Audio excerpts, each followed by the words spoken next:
In the quiet village of St. Mary Mead, a shocking murder rocks the nation. Sir Reginald Harcourt, poisoned in his locked London study, his secret diary of political corruption vanished. Enter Miss Jane Marple, an unassuming old lady with a knack for noticing the small things, stains, nervous glances, a mysterious black car, as whispers of bribery and betrayal swirl from a chemist's dark secret to a coded diary's hidden truth. Miss Marple unravels a web of love, greed, and deception, proving that even the grandest scandals can't hide from a sharp eye and a villager's wisdom. Chapter 1. The shocking broadcast. The little village of St. Mary Mead lay quiet under the soft glow of an autumn evening. Golden light spilled from cottage windows, mixing with the cool air that carried the scent of fallen leaves and chimney smoke.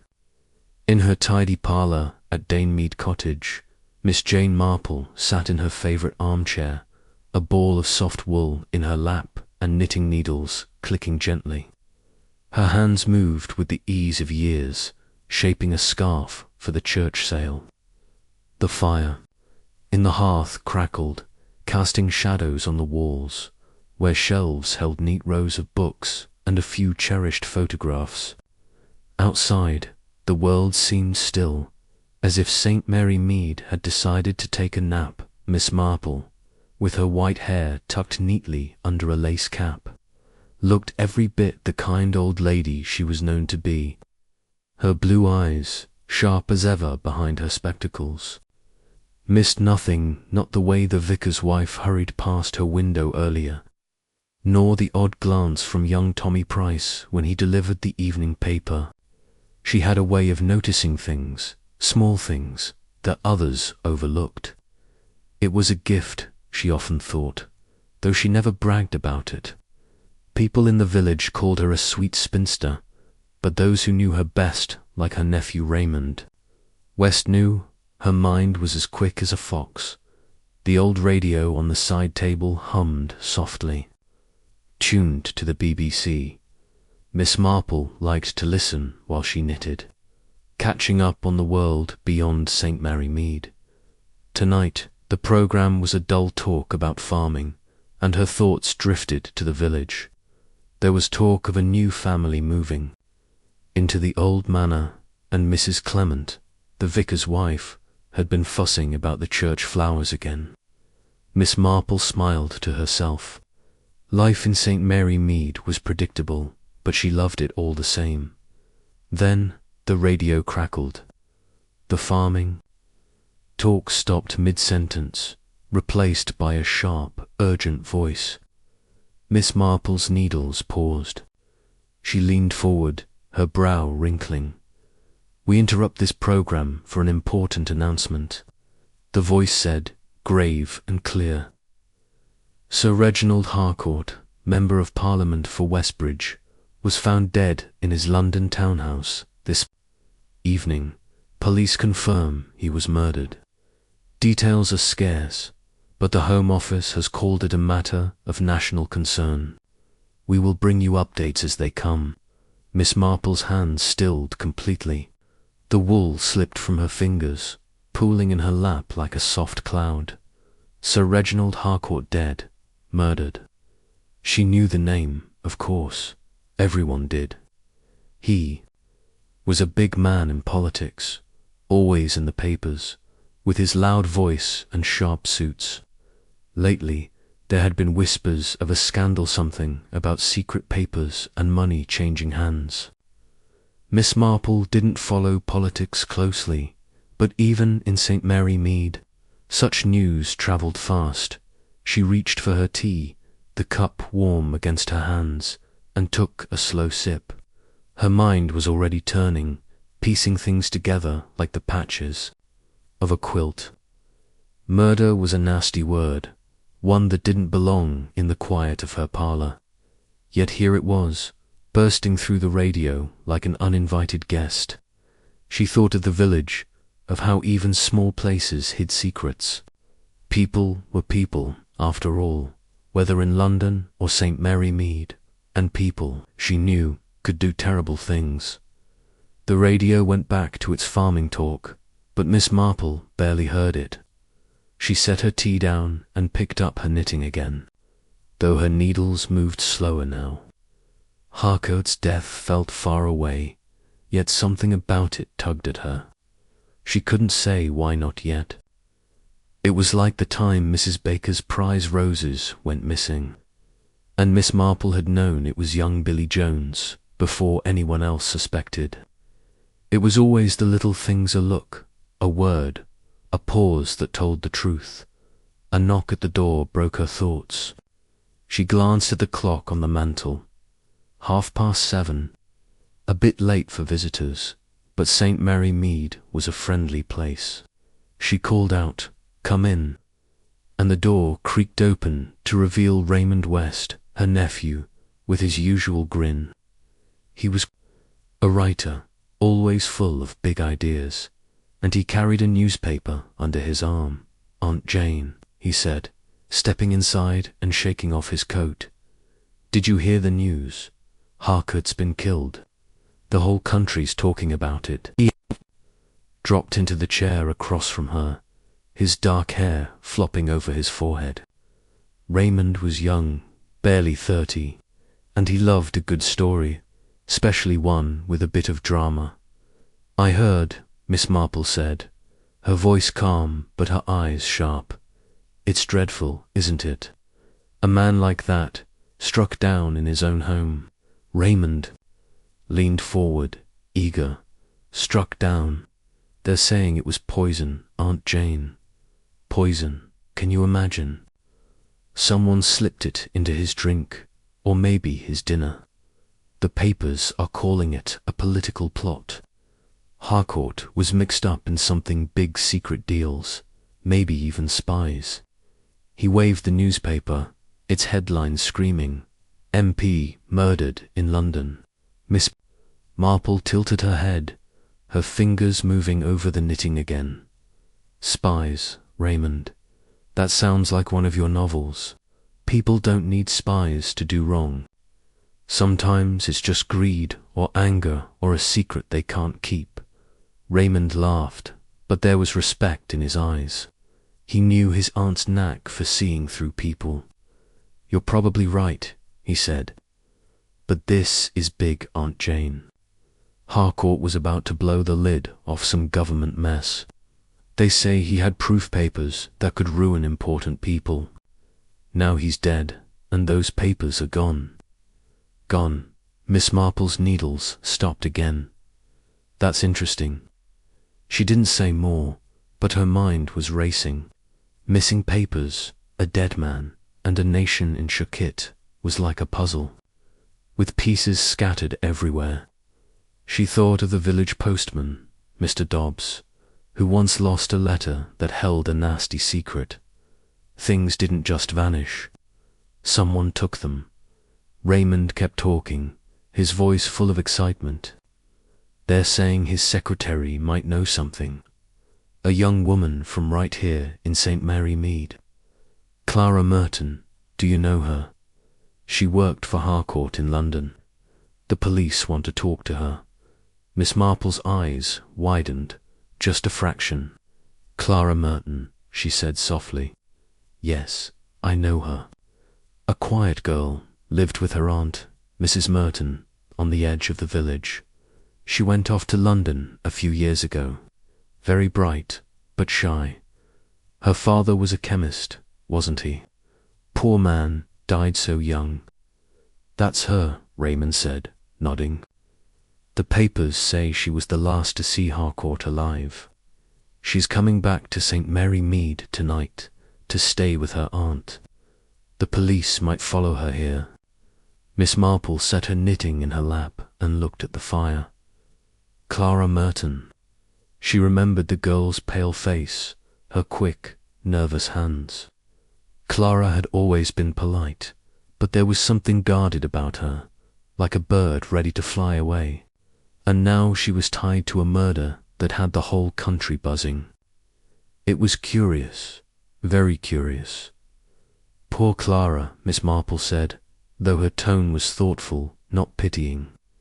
"It must be hard, being caught up in such a thing. But people talk, Raymond. They always do. We'll hear more soon, I expect." Raymond grinned. "You're already thinking about it, aren't you? I know that look. You're going to solve this before the police do." Miss Marple gave a small laugh, waving a hand. "Don't be silly, dear.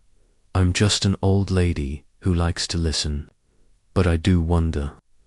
A man like Sir Reginald, with enemies in high places, and a girl like Clara, from our little village. Like something from one of your stories, isn't it?" "Maybe," Raymond said, leaning back. "But I bet you'll see something the rest of us miss. You always do." The fire popped, sending a spark up the chimney. Miss Marple's eyes followed it, her mind far away. She thought of Clara Merton, of the missing papers, of a glass of poison in a grand London house. And she thought of St. Mary Mead, where secrets hid in plain sight, like weeds in a garden. Something told her this murder wasn't just about politics. It was about people, people who lied, who loved, who hated, and those were the puzzles she knew best. "Raymond," she said at last, "would you fetch me the evening paper? Like to read what they're saying about poor Sir Reginald." Raymond jumped up, eager to please. "Right away, Aunt Jane. But don't go solving the whole thing without me." He laughed as he handed her the paper, its bold letters shouting about murder and mystery. Miss Marple smoothed the paper on her lap, her eyes scanning the words. The article was full of big talk, spies, scandals, shadowy figures.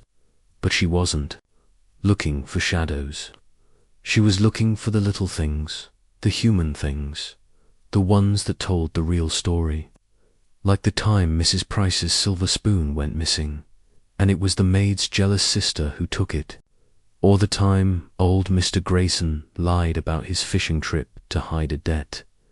People were the same, whether in a village or a city, and Miss Marple knew how to read them.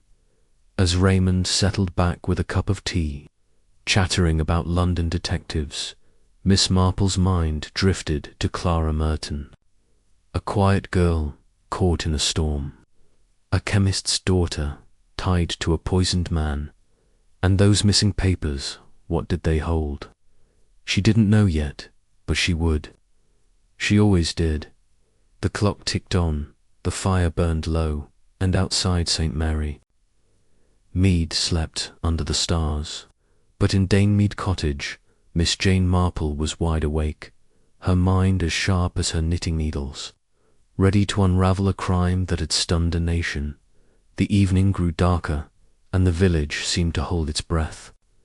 Miss Marple turned the page of the newspaper, her eyes catching a small detail buried in the story. Sir Reginald had been found in his study.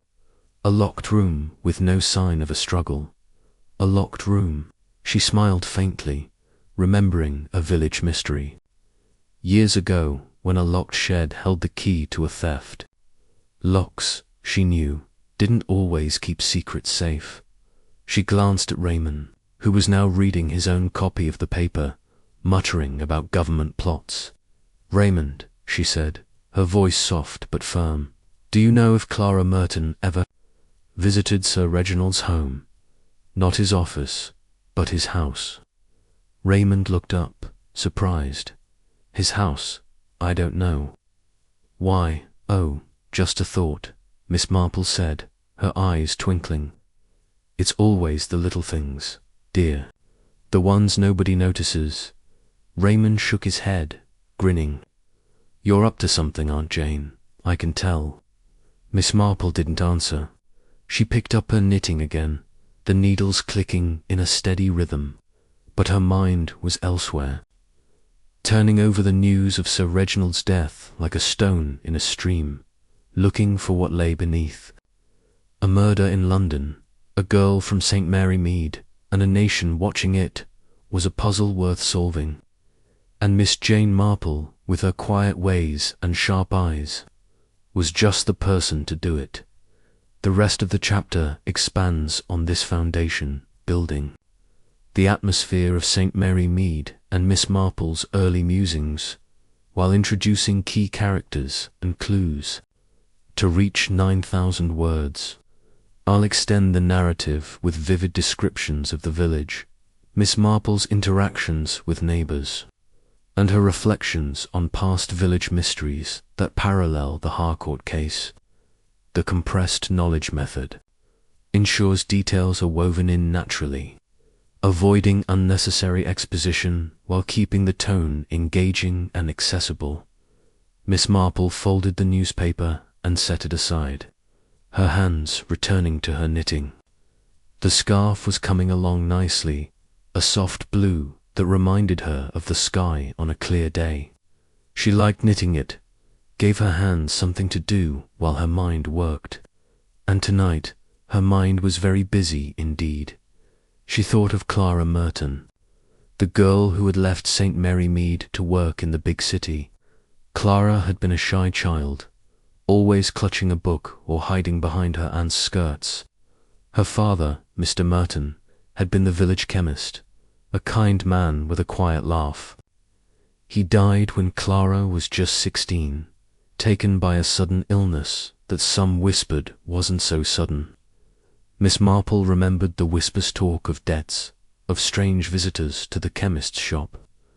Nothing was ever proven, but whispers had a way of lingering. Double quotes, Raymond, she said, breaking the silence. Do you remember Mr. Merton, Clara's father? He ran the chemist's shop before Mr. Ellis took over. Raymond looked up from his tea, his brow furrowed vaguely. I was away at school when he died. Why? Oh, no reason, Miss Marple said lightly. Just thinking about old times. The village has so many stories, doesn't it? Raymond chuckled. You're fishing, Aunt Jane. You think Clara's mixed up in this, don't you? Miss Marple's eyes twinkled, but she didn't answer. Instead, she said, Tell me more about this scandal Sir Reginald was involved in. The papers mention secret papers. What kind? Raymond leaned forward, eager to share. They're saying Harcourt found proof of corruption, big people taking bribes to push laws through. He was going to tell everyone, maybe at a big meeting in Parliament. But then bam, he's dead, and the papers are gone. It's like something out of a spy story. Miss Marple nodded, her needles clicking. Spies again. Raymond loved his dramatic ideas, but she wasn't so sure. In her experience, crimes were rarely about spies. They were about people who wanted something, or feared something, or hated something. She thought of Mrs. Baker's roses again. Billy Jones hadn't stolen them for money. He'd done it despite her, because she'd scolded him in front of the village. Motives were often simple, even when the crime was big. She glanced out the window, where the lights of St. Mary Mead twinkled in the dark. The village was small, with its neat cottages and winding lanes, but it had seen its share of trouble. There was the time Mr. Grayson, the old councillor, cheated on his taxes, or when young Sally Turner ran off with a married man. Each time, Miss Marple had seen the signs, the little looks, the hurried whispers that others missed. She wondered what signs she'd find in this murder. Raymond, she said, do you think Clara will stay long with her aunt? It might be nice to visit them tomorrow. Poor Mrs. Merton must be worried sick. Raymond raised an eyebrow. You're going to poke around, aren't you? I knew it. You can't resist a mystery. Miss Marple smiled, a small, innocent smile. I'm just being neighbourly, dear. It's what we do in St. Mary Mead. But as Raymond laughed and sipped his tea, Miss Marple's mind was already at work. She thought of Clara's nervous hands, of her father's chemist shop, of a locked room in London. And she thought of Sir Reginald Harcourt, a man who knew too much, now silenced forever. The pieces didn't fit yet, but they would. They always did. The clock struck 8, and Raymond stood, stretching. "I'd better get back to the inn," he said. "Joyce will be wondering where I am. But I'll come by tomorrow, Aunt Jane. Maybe we'll hear more about Clara." "Perhaps," Miss Marple said, her voice soft. "Good night, Raymond. Mind the lane, it's dark tonight." As the door closed behind him, Miss Marple leaned back in her chair, the firelight dancing on her face. The radio was quiet now, but the news of Sir Reginald's murder hung in the air like smoke. She picked up her knitting, but her eyes were far away, seeing not the cosy parlour, but a grand house in London, a glass of poison, and a girl from St. Mary Mead who might know more than she was telling. Outside, the village slept, its secrets tucked away in the shadows. But Miss Jane Marple was awake, and she was thinking. A crime that stunned a nation had reached her doorstep, and she would not rest until she understood why. Chapter 2. The Village Connection. The morning sun crept over St. Mary Mead, painting the rooftops gold and chasing shadows from the narrow lanes. Miss Jane Marple stood at her kitchen window, a cup of tea steaming in her hands. The village was waking up. Mr. Dobbs, the postman, pedalled past on his bicycle, and Mrs. Baker's bakery sent the sweet smell of fresh bread into the air. It was a peaceful scene, the kind that made St. Mary Mead feel like a world apart. But Miss Marple's thoughts were not on the bread or the postman.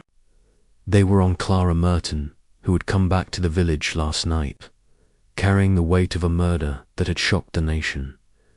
Miss Marple sipped her tea, her blue eyes sharp behind her spectacles. The newspaper lay on the table, its headline still shouting about Sir Reginald Harcourt's death. Poison, a locked room, missing papers. It was a puzzle with too many pieces missing. But Clara's return to St. Mary Mead was a piece that fit, or at least it might. Miss Marple knew the girl from her childhood, a quiet thing with quick hands and a habit of looking away when spoken to. Now Clara was a suspect, or at least someone the police wanted to question. That was enough to make Miss Marple curious. She set her cup down and glanced at the clock. 9 o'clock, curly enough for a neighbourly visit. Mrs. Merton, Clara's aunt, lived in a small cottage on the edge of the village, near the old chemist's shop where Clara's father once worked. Miss Marple decided to call on them, not to pry. Of course, she never pried, but to offer a kind word.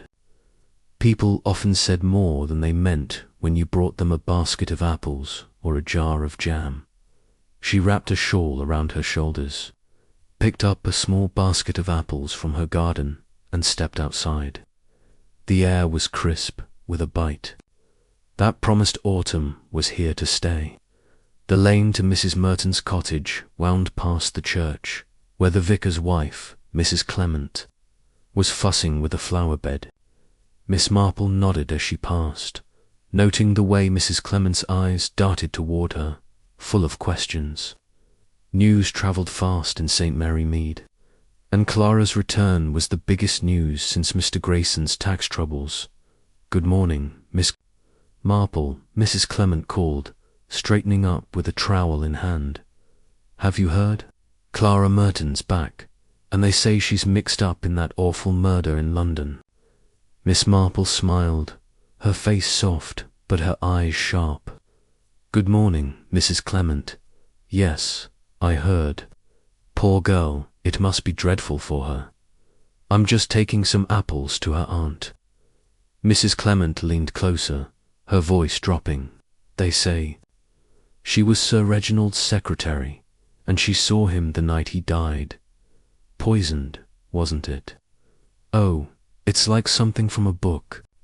Do you think she did it?" Miss Marple's smile didn't waver.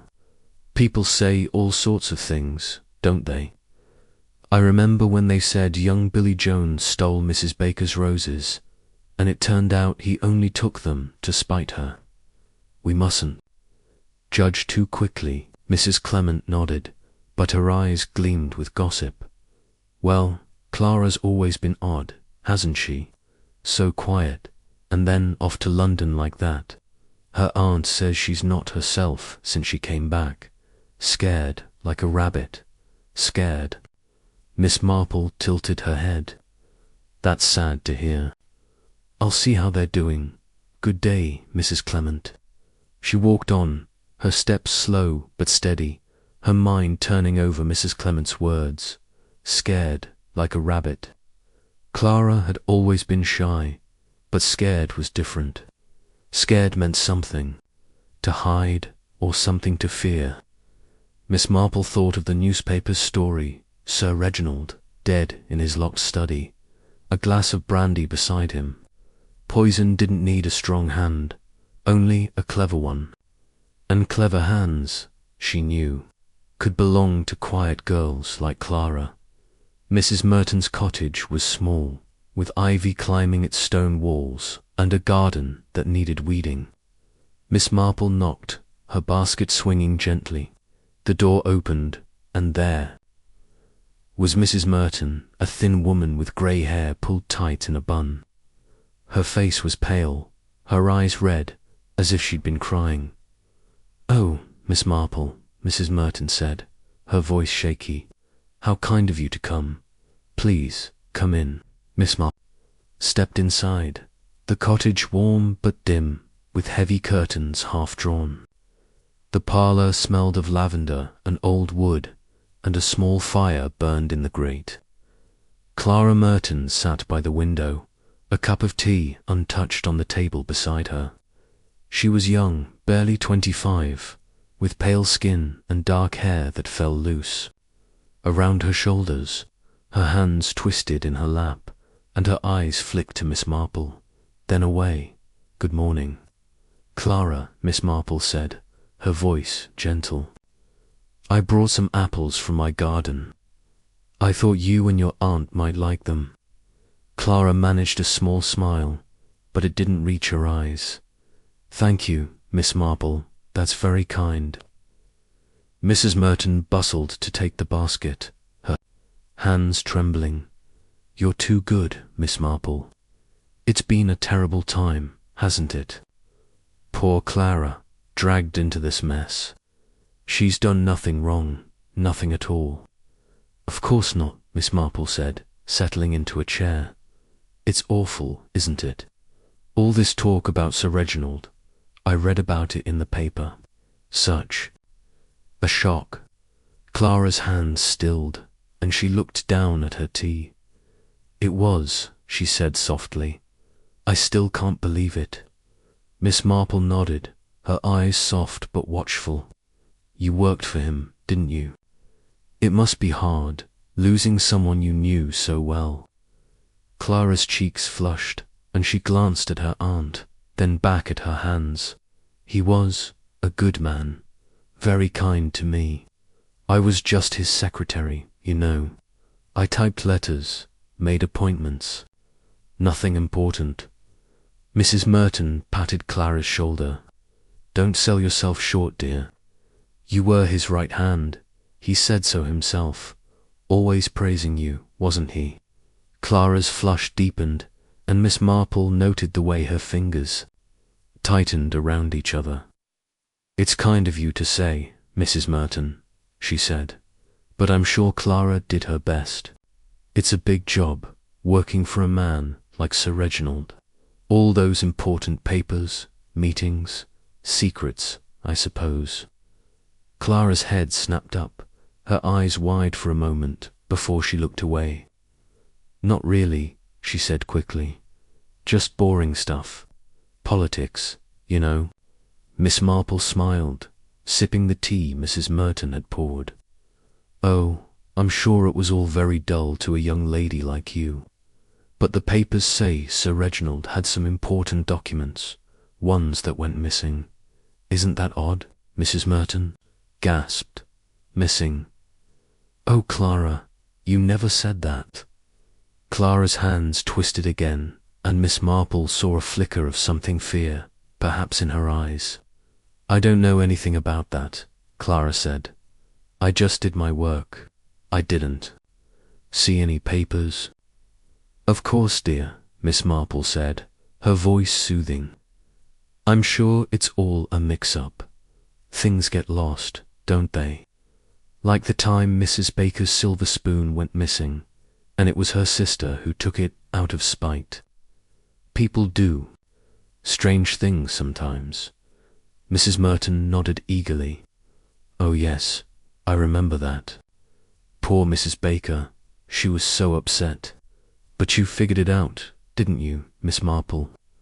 Miss Marple waved a hand, modest as always. I just listen, that's all. People tell you things if you let them talk.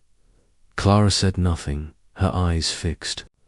On the window, Miss Marple watched her, noting the way her shoulders hunched, the way her fingers never stopped moving. There was something there, something Clara wasn't saying.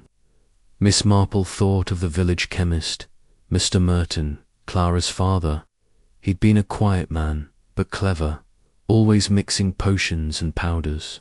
She remembered a story about him, years ago, when someone said he'd sold something he shouldn't have. Nothing came of it, but Miss Marple never forgot a story. They talked a while longer, about the weather and the church sale, but Miss Marple's mind was on Clara. As she rose to leave, she noticed a letter on the table, half hidden under a book. The envelope was plain, but the handwriting was bold, with sharp, slanted letters. Clara's hand moved to cover it, quick as a cat, and Miss Marple pretended not to see. "Thank you for the tea, Mrs. Merton," she said, smiling. "And Clara, you must come to tea at my cottage soon. It's quiet there, and sometimes a quiet place is best for thinking things over." Clara nodded, her smile thin. "Thank you, Miss Marple. I'll try." As Miss Marple walked back down the lane, the basket empty in her hands, she thought about that letter. It wasn't the sort of thing you'd expect in a cottage like Mrs. Merton's. It looked important, official even.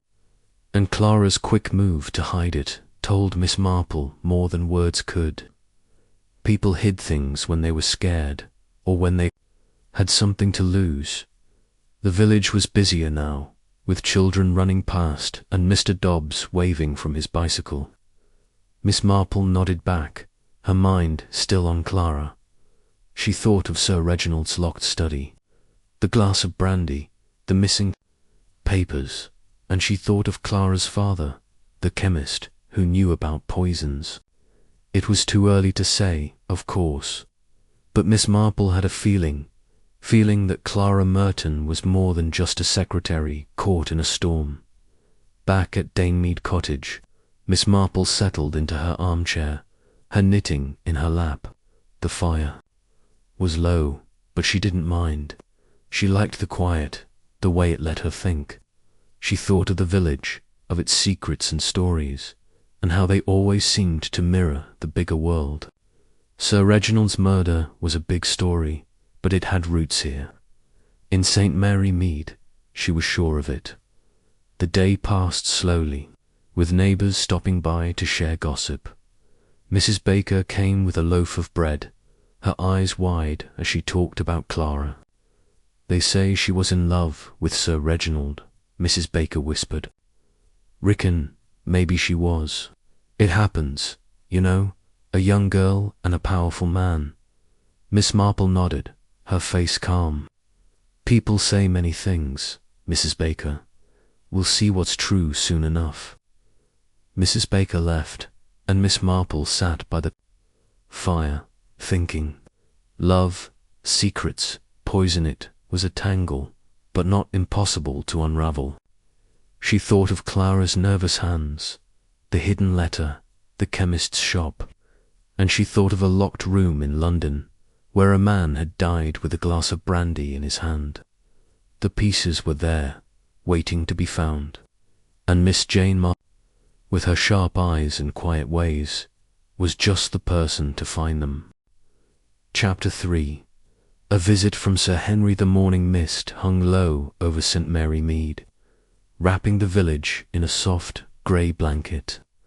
Miss Jane Marple stood at her garden gate, a shawl draped over her shoulders, watching the world wake up. The air smelled of damp earth and apples, and the distant chime of the church bell carried through the quiet. Her cottage, Danemead, sat snug behind her, its windows glowing with the promise of a warm fire. She'd been up early, as always, tending her roses, and thinking about Clara Merton. The girl's nervous hands and that hidden letter from yesterday lingered in Miss Marple's mind like a stubborn weed. She turned back to the cottage, her steps slow but sure, when a car rumbled down the lane. It was a sleek black car, out of place among the village's bicycles and horse carts. Miss Marple's eyes narrowed, just a fraction. She knew that car. It belonged to Sir Henry Clithering, her old friend and once a big name at Scotland Yard. He hadn't visited in months, and his arrival now, so soon after Sir Reginald Harcourt's murder, was no coincidence. The car stopped, and Sir Henry stepped out, his tall frame wrapped in a grey coat. He was older now, with silver in his hair, but his eyes were as sharp as ever, like a hawk's. He carried a walking stick, though Miss Marple knew he didn't need. It was more for show, like the polished shoes he wore. He smiled as he saw her, tipping his hat. "Jane," he called, his voice warm but with an edge of worry. "I hope I'm not interrupting your morning." Miss Marple smiled, her blue eyes twinkling behind her spectacles. "Not at all, Henry. You're a sight for sore eyes. Come in, I've just put the kettle on." They walked into the parlour, where the fire crackled and Miss Marple's knitting lay on the armchair. The room was cosy, with lace curtains and a shelf of books that smelled of old paper. Sir Henry settled into a chair, his coat draped over the back, and Miss Marple poured tea, her hands steady as she watched him. She knew Sir Henry well. He only came when there was trouble. And trouble was exactly what St. Mary Mead had now. With Clara Merton back, and a murder making headlines. "You've heard about Sir Reginald Harcourt, I suppose?" Sir Henry said, taking a sip of tea. His voice was calm, but his fingers tapped the armrest, a sign he was restless. Miss Marple nodded, setting her cup down. "Yes, dreadful business. Poison, wasn't it? The papers are full of it. And Clara Merton, poor girl, caught up in the middle." Sir Henry's eyebrows rose. "You don't miss much, do you, Jane? That's why I'm here. The police are in a tangle over this one, and I thought, well, your mind's sharper than most of theirs. I'd like your take on it." Miss Marple waved a hand, modest as always. "Oh, Henry, I'm just an old lady in a village. What could I know about a big London murder?" Sir Henry chuckled, but his eyes were serious. "Don't play humble with me, Jane. I've seen you unravel things that stumped the best detectives. Like that business with the vicar's missing candlesticks. You had the thief pegged before we even started looking." Miss Marple smiled, picking up her knitting. The needles clicked softly, a steady rhythm that helped her think. "That was just listening, Henry. People tell you things if you let them. Now, what's this about, Sir Reginald? The papers say it was poison, and some important papers are missing." Sir Henry leaned forward, his voice low. "That's the heart of it. Harcourt was found in his study, locked from the inside. A glass of brandy on the desk, laced with a rare poison, something called aconite. Not your everyday stuff. The police think it's tied to a political scandal. Harcourt was digging into corruption high up in the government. He had a diary full of names and deals, but it's gone, vanished like it never existed. Miss Marple's needles paused. A locked room, she said softly, and aconite. That's interesting. I remember old Mr. Merton, Clara's father, talking about poisons once. He was a chemist, you know. Very clever man. He said aconite was tricky, colourless, tasteless, but deadly in a drop. Sir Henry's eyes sharpened. Clara's father. I didn't know that. Clara's the secretary, isn't she? The police want to talk to her. She was in the house that night, though she says she left before Harcourt died. Miss Marple nodded, her face calm but her mind racing. Yes, Clara's back in St. Mary Mead, staying with her aunt. I saw her yesterday. She's nervous, like a bird that knows a cat's nearby. Sir Henry leaned back, rubbing his chin. Nervous, eh? That could mean anything. Guilt, fear, or just bad luck. What do you think, Jane? Is she hiding something? Miss Marple's needles started again. Click. Click. I don't know yet, Henry, but people hide things for all sorts of reasons. Like Mrs. Baker's sister, who took that silver spoon because she was jealous. Or Mr. Grayson, who lied about his fishing trip to hide a debt. Clara's young, and young people carry secrets they don't always understand. Sir Henry nodded, sipping his tea. You're right about that. The police are looking at Clara, but they're also chasing a man who visited Harcourt that night. The housekeeper, Mrs. Bates, saw him, a fellow with a provincial accent, she said, wore a dark coat and left in a hurry. They're trying to track him down. Miss Marple tilted her head, her eyes distant. A provincial accent. That's curious. We've got plenty of those in St. Mary Mead. Mr. Ellis, the chemist who took over from Clara's father, has a way of talking that's not quite London. He's a quiet man, but, well, I've seen him looking shifty lately. Just a feeling, you know. Sir Henry grinned. Your feelings are worth more than most people's evidence, Jane.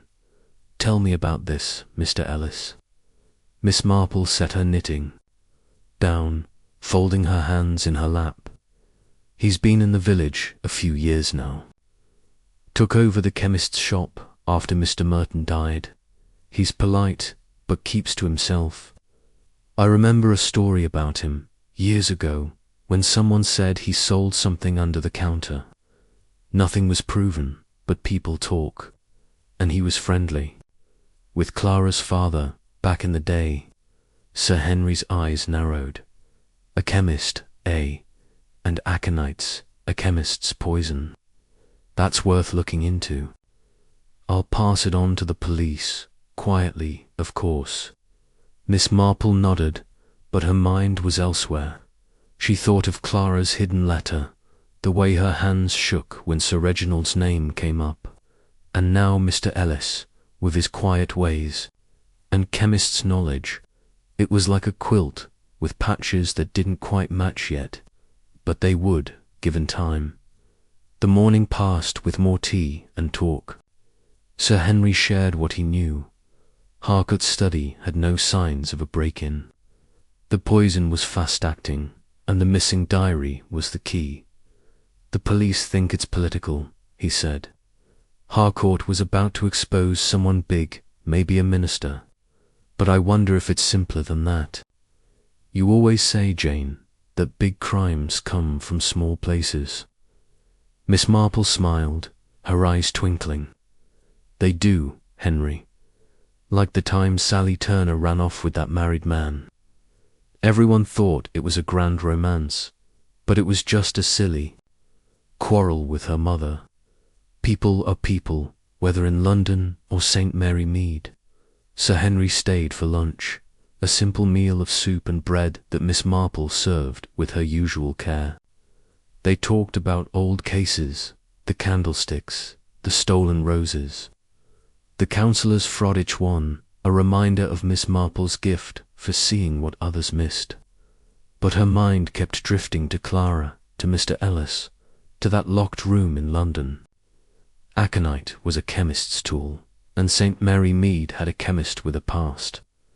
It wasn't proof, but it was a thread, and Miss Marple knew how to follow threads. As Sir Henry prepared to leave, he turned to her, his hat in hand. "Jane, if you hear anything at all, let me know. The police are good, but they're running in circles. This case needs someone like you, someone who sees the little things."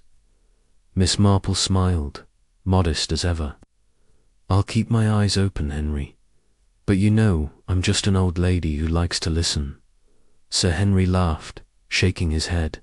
"And I'm just an old copper who knows better. Take care, Jane." The car rumbled away, leaving Miss Marple at her gate. The mist had lifted, and the village sparkled under the noon sun. Children played in the lane, and Mrs. Clement waved from the churchyard, her trowel glinting. But Miss Marple's thoughts were on Sir Henry's words. A locked room, a rare poison, a man with a provincial accent, and Clara, nervous and quiet. Hiding a letter in her aunt's cottage, she walked back inside, settling into her armchair. The fire was low, but she didn't mind. Her knitting lay waiting, and she picked it up, the needles clicking like a clock. She thought of Mr. Ellis, of his chemist's shop with its bottles and powders. She thought of Clara's father, who knew about poisons, and she thought of a locked room where a man had died with secrets in his heart. The village was quiet, but Miss Marple was not. Her mind was busy, turning over the pieces of a puzzle that stretched from St. Mary Mead to London. A crime that stunned a nation had roots here, in her little village, and she would find them. She always did. Chapter 4. The London trail, the train, rattled along the tracks, its whistle cutting through the morning air as it carried Miss Jane Marple away from St. Mary Mead. She sat by the window, her knitting in her lap, watching the green fields give way to the grey sprawl of London. The carriage smelled of polished wood and coal smoke, and the seats were hard, but Miss Marple didn't mind. She was used to long journeys, though she rarely left her village. Today was different. Sir Henry Clithering had insisted she come to London to see Sir Reginald Harcourt's townhouse, where the murder had happened. And Miss Marple, with her sharp eyes and quiet ways, never said no to a puzzle. Sir Henry sat across from her, his grey coat folded neatly beside him. He was reading a newspaper, its headlines still shouting about Harcourt's death, MP's murder. Baffles police. He glanced up, catching her eye. "You're quiet, Jane," he said, his voice warm but curious. "Thinking about the case already?" Miss Marple smiled, her needles clicking softly. "Oh, just wool gathering, Henry. The city's so different from St. Mary Mead. All this hustle and bustle. But people are the same, aren't they? They carry their secrets everywhere." Sir Henry chuckled, folding the paper. "You're right about that. This case has secrets aplenty. The police are chasing their tails, political plots, missing diaries, a locked room. They're grateful I got you to come. They don't know what to make of it." Miss Marple nodded, her blue eyes sharp behind her spectacles. "A locked room is always interesting. Like the time Mr. Grayson's shed was locked tight, and someone still stole his tools. It was his nephew, you know, with a spare key. Locks don't always keep things safe." Sir Henry's eyes twinkled. "You and your village stories, Jane, but I wager you'll see something at Harcourt's house the police missed. You always do. The train slowed, pulling into Paddington Station. The platform was a whirlwind of people, men in suits, women with shopping bags, porters shouting over the hiss of steam. Miss Marple clutched her small bag, her shawl snug around her shoulders, and followed Sir Henry through the crowd. London was loud and fast, so different from the quiet lanes of St. Mary Mead, but she kept her eyes open, noting the way a man in a dark coat glanced twice at Sir Henry, or how a newsboy's shout about the murder sounded almost gleeful. They took a taxi to Belgravia, where Harcourt's townhouse stood on a grand street lined with tall, white buildings. The house was handsome, with black railings and a polished brass knocker, but it felt cold, like a place that had lost its heart. A policeman stood at the door, his helmet glinting in the weak sunlight. He nodded at Sir Henry, letting them inside. The hallway was grand, with marble floors and a chandelier that sparkled like stars. Miss Marple's shoes clicked softly as she followed Sir Henry to the study, where Harcourt had died. The air smelled of wax polish and something sharper, maybe the memory of poison. The study door was heavy oak, its lock gleaming new. Sir Henry pushed it open, revealing a room that looked frozen in time. The study was large, with tall windows draped in red velvet. A mahogany desk sat in the centre, papers neatly stacked, though Miss Marple noticed they were mostly bills and letters. Nothing important. A leather chair was pushed back, as if Harcourt had stood just before he fell. On the desk was a crystal glass, empty now, but still smelling faintly of brandy. The police had taken the body, of course, but Miss Marple could picture it slumped over, his life snuffed out by a drop of aconite. She walked slowly around a room filled with bookshelves lined with heavy tomes, their spines embossed with gold. A fireplace stood cold, its mantle holding a clock that had stopped at 8:10. Miss Marple's eyes lingered on it. "Was that the time of death, Henry?" she asked, her voice soft. Sir Henry shook his head. "No, the doctor says he died around 9. The clock must have stopped earlier. The police checked it, nothing unusual."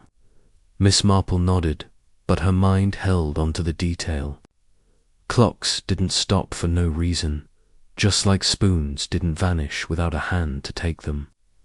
She thought of Mrs. Baker's silver spoon, stolen by a jealous sister. Small things, always the small things. Sir Henry pointed to the desk.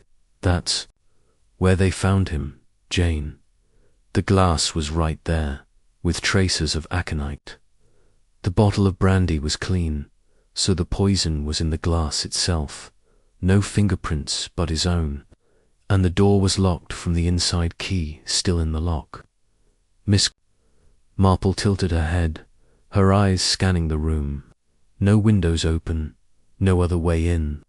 "None," Sir Henry said. "The windows were latched, and there's no secret passage or hidden door. The police checked every inch. It's a proper locked room mystery." Miss Marple's lips curved in a faint smile. "Locked rooms are never as locked as they seem, Henry. There's always a way if you look hard enough." She moved to the desk, her fingers brushing the wood.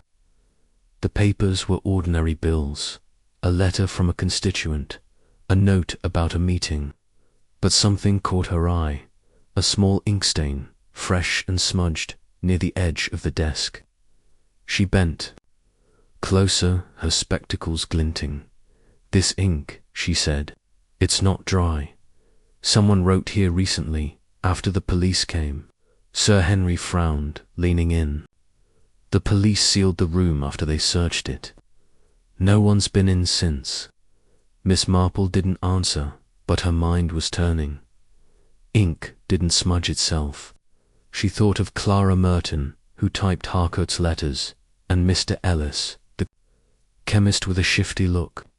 Someone had been here, looking for something. The diary, perhaps. The housekeeper, Mrs. Bates, appeared at the door, a stout woman with grey hair and nervous hands. She wore a black dress, as if in mourning, though her eyes were more scared than sad. "Sir Henry," she said, her voice trembling, "I didn't expect you today. Is there anything I can do?" Sir Henry smiled, reassuring. "Just a visit, Mrs. Bates. This is Miss Marple, a friend. She's helping me think about the case. Could you tell us about that night? The man you saw, with the provincial accent." Mrs. Bates twisted her apron, her eyes darting to Miss Marple. "Oh, it was awful, sir. I was in the kitchen, cleaning up, when I heard the bell.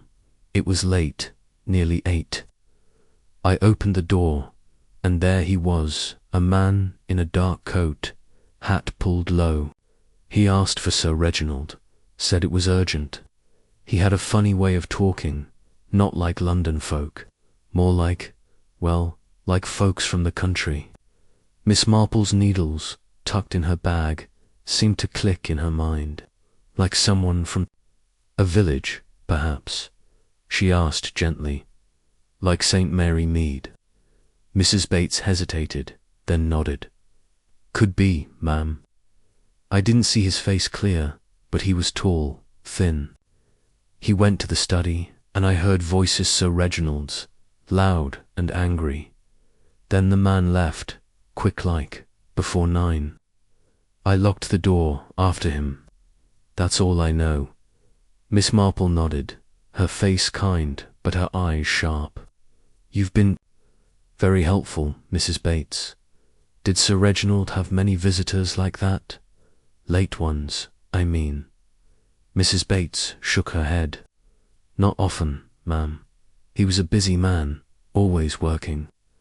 Miss Merton Clara, his secretary, came sometimes, but she was here earlier that day, not at night. She's a nice girl, quiet. I can't believe what the papers say about her." Miss Marple's smile was soft. "Papers say a lot, don't they?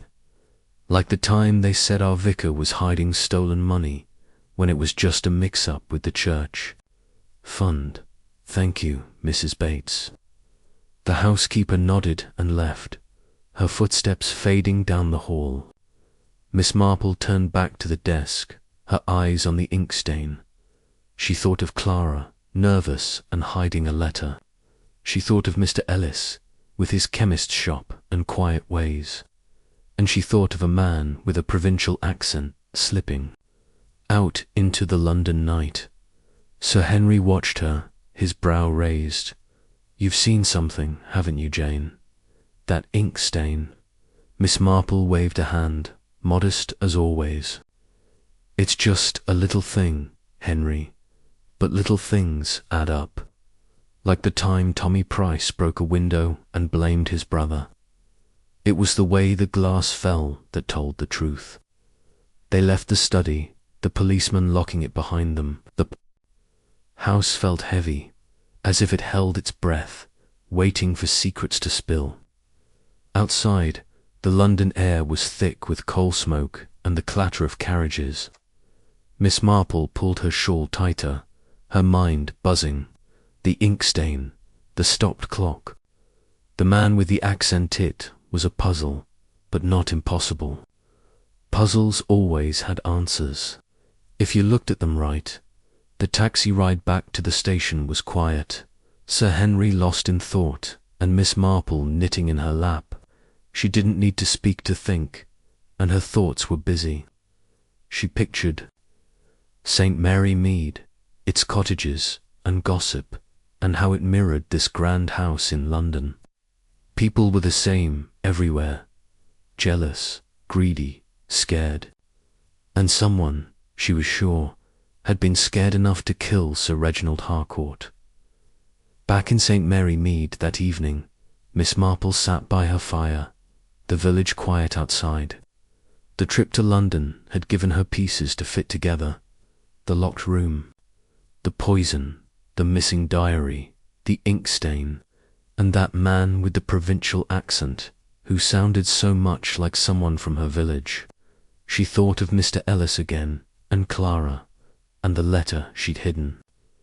It was too early to say, but the threads were there, waiting to be pulled.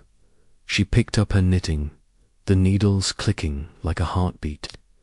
The fire crackled, and outside, the stars shone over St. Mary Mead. A crime that stunned a nation had left its mark here, and Miss Jane Marple, with her quiet ways and sharp eyes, was ready to follow the trail. Chapter 5. The Chemist's Secret. The morning sun spilled over St. Mary Mead, painting the cobblestone lanes with a soft golden light. Miss Jane Marple stood at her kitchen window, a cup of tea warming her hands, watching the village stir to life.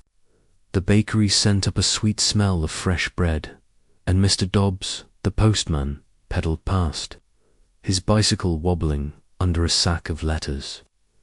It was a peaceful scene, the kind that made St. Mary Mead feel like a world apart from the murder that had stunned the nation.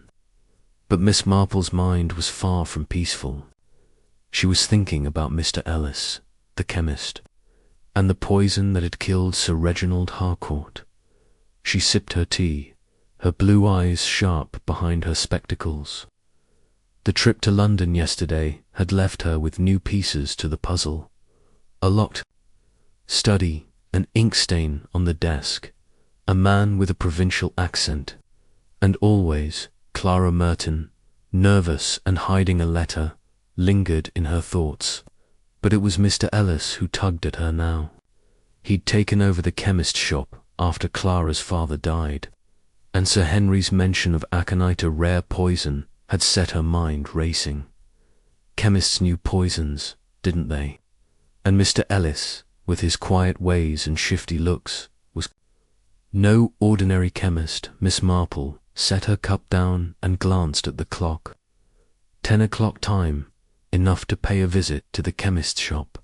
She wasn't one to pry, of course, but a friendly chat could loosen tongues. People often said more than they meant when you asked about headache powders or cough syrup. She wrapped a shawl around her shoulders, picked up her basket empty, but a good excuse for a visit, and stepped out into the crisp autumn air. The lane to the village centre was quiet, with only a few children kicking a ball near the church. Miss Marple nodded to Mrs. Clement, who was sweeping leaves from the vicarage steps. "Good morning, Miss Marple." Mrs. Clement called, her eyes bright with gossip. "Have you heard? They're saying Clara Merton's in real trouble now. The police were at her aunt's last night." Miss Marple's smile was gentle, but her mind noted the news. "Good morning, Mrs. Clement. That's worrying, isn't it? Poor Clara. I'm sure it's all a misunderstanding, like the time they thought Tommy Price stole the church collection." Mrs. Clement leaned closer, her broom forgotten. "Maybe, but they say she knew something about those missing papers, and poison. Oh, it's dreadful. Do you think she did it?" Miss Marple shook her head, her eyes soft but watchful. "People say a lot, don't they? We'll see what's true soon enough. I'm just off to the chemist's for some lavender oil. Good day, Mrs. Clement." She walked on, her steps slow but steady, her thoughts on Clara and the police. If they'd been to Mrs. Merton's, they must suspect something, but what? The letter Clara hid, perhaps, or something more. Miss Marple thought of the ink stain in Harcourt's study, fresh and smudged, as if someone had been there after the police. And she thought of aconite, a poison only a chemist would know. The chemist's shop sat at the end of the high street. A small building with a green door and a sign that read Ellis & Son, Chemists. The son had been painted over years ago, when Mr. Ellis came alone after Clara's father died. Miss Marple pushed the door open, a bell jingling above her. The shop smelled of herbs and soap, with shelves lined with glass bottles and jars. Counter ran along one side, cluttered with scales and a dusty ledger. Mr. Ellis stood behind the counter, a thin man with greying hair and spectacles perched on his nose. His hands were busy sorting pills, but his eyes flicked up as Miss Marple entered, and she caught a flash of unease before he smiled. "Miss Marple," he said, his voice polite but tight, "what can I do for you today?" "Good morning, Mr. Ellis," she said, setting her basket on the counter. "I was hoping you had some lavender oil. It's so soothing for headaches, don't you think?" Mr. Ellis nodded, turning to a shelf. "Of course, I've got some right here." He fetched a small bottle, his hands moving quickly, almost too quickly. Miss Marple watched, noting the way his fingers trembled, just a little. "Thank you," she said, taking the bottle. "You've always got just what I need. It must be hard, keeping track of all these bottles and powders. I remember Mr. Father saying it was like a puzzle, knowing what everything does." Mr. Ellis's smile faltered, and he pushed his spectacles up. "Yes, well, it takes practice. Mr. Merton was good at it, better than me, maybe. A shame he passed so young." Miss Marple nodded, her face kind but her eyes sharp. A shame, indeed. He was so clever with his mixtures. I recall him talking about poisons once, at a church tea. Said some were so rare, you'd never suspect. Them, like aconite, I think he called it. Mr. Ellis froze, his hand halfway to the ledger.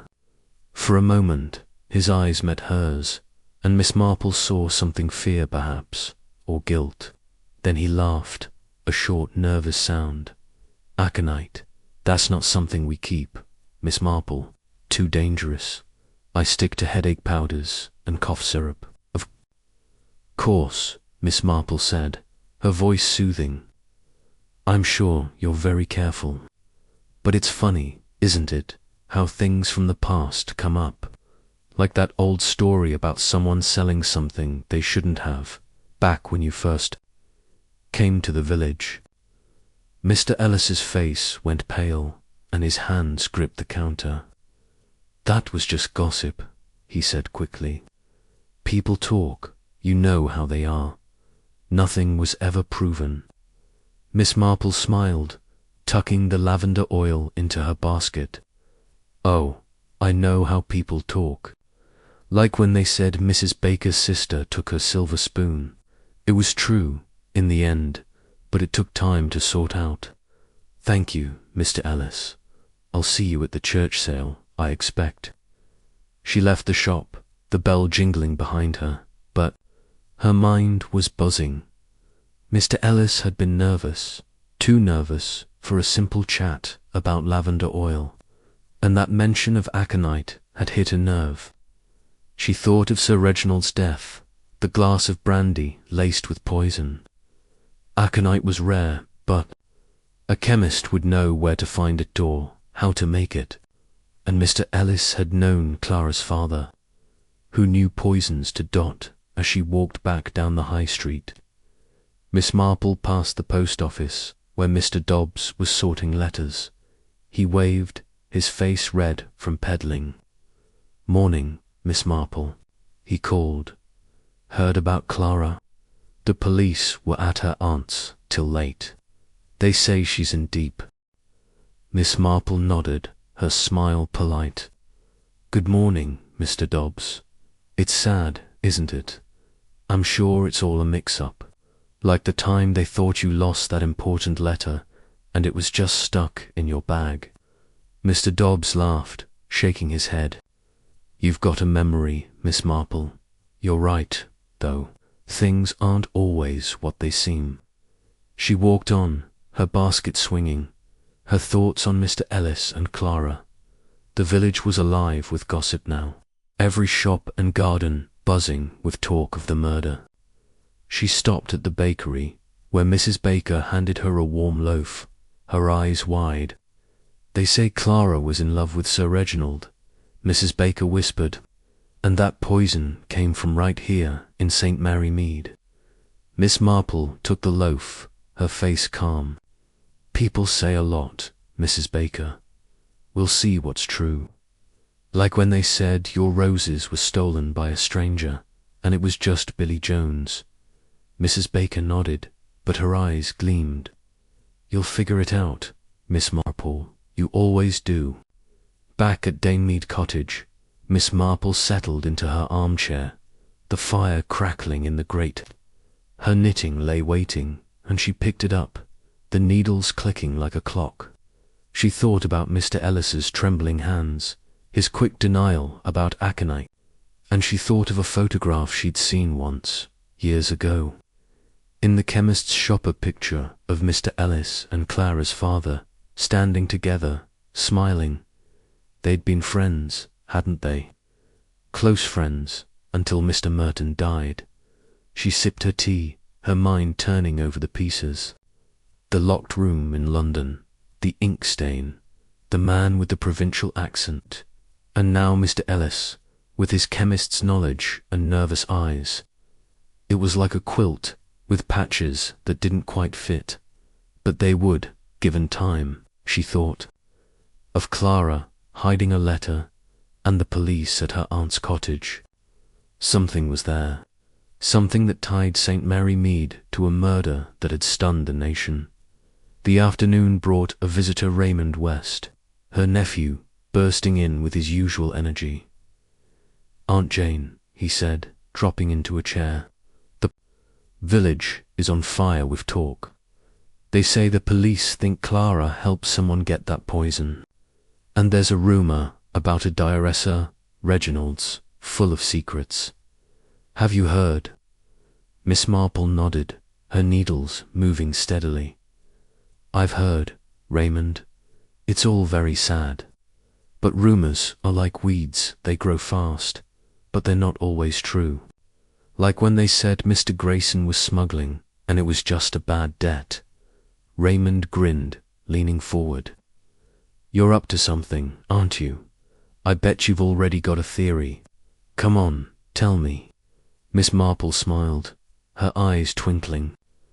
I'm just an old lady, dear. But I do wonder about Mr. Ellis.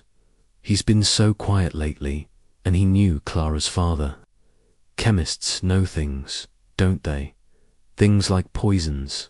Raymond's eyes widened. You think the chemist did it? Aunt Jane, that's brilliant. But why and how? Miss Marple shook her head. It's too early to say. But people have reasons, Raymond. Greed, fear, love, they're the same in a village or a city. We'll see what comes up. Raymond stayed for tea, talking about London detectives and political plots, but Miss Marple's mind was elsewhere. She thought of Mr. Ellis's shop, with its bottles and powders, and the photograph of two chemists, one dead and one nervous. She thought of Clara, scared and hiding something, and she thought of Sir Reginald, dead in a locked room, with a glass of poison and a missing diary. The fire burned low, and the village settled into evening.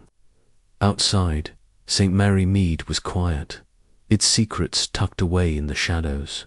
But Miss Jane Marple was awake, her knitting in her hands, her mind piecing together a puzzle that stretched from her little village to the heart of London. A chemist's secret, a girl's fear, a nation's shock. She would find the truth, one small thread at a time. Chapter 6. The Tuesday nightclub revived the evening air in St. Mary Mead, carried the scent of wood smoke and fallen leaves, wrapping the village in a quiet hush. Inside Danemead Cottage, Miss Jane Marple fussed over a tray of tea and scones, her parlour warm with the glow of a crackling fire. The room was cosy, with lace curtains framing the windows and shelves lined with books and photographs. Her knitting lay on the armchair, a soft blue scarf half finished, but tonight it would wait. Miss Marple had other plans, gathering, like the old Tuesday nightclub, to talk about the murder that had the nation in a stir. She wasn't one for grand schemes, but she knew people talked more over tea, and talk often led to truth. The clock on the mantel chimed 7, and Miss Marple smoothed her dress, her blue eyes sharp behind her spectacles. She'd invited a small group: Clara Merton, the young secretary caught in the shadow of Sir Reginald Harcourt's death; Mrs. Merton, Clara's nervous aunt; Raymond West, her writer nephew with a nose for drama; and Mrs. Clement, the vicar's wife, who never missed a chance to share village gossip. They weren't her old club, but they'd do. Each one, Miss Marple knew, might let slip something about the murderer: a word, a look, a pause that could fit another piece into the puzzle. The murder was all anyone talked about now. Sir Reginald Harcourt, poisoned in his locked London study, a glass of brandy laced with aconite, his diary of secrets gone. Clara, his secretary, was back in St. Mary Mead, and the police had been to her aunt's cottage. Miss Marple thought of her visit to the chemist's shop yesterday, where Mr. Ellis had flinched at the mention of aconite. She thought of the ink stain in Harcourt's study, the man with the provincial accent, and Clara's hidden letter. The threads were there, tangled but real, and tonight might help her pull one loose. A knock at the door broke her thoughts.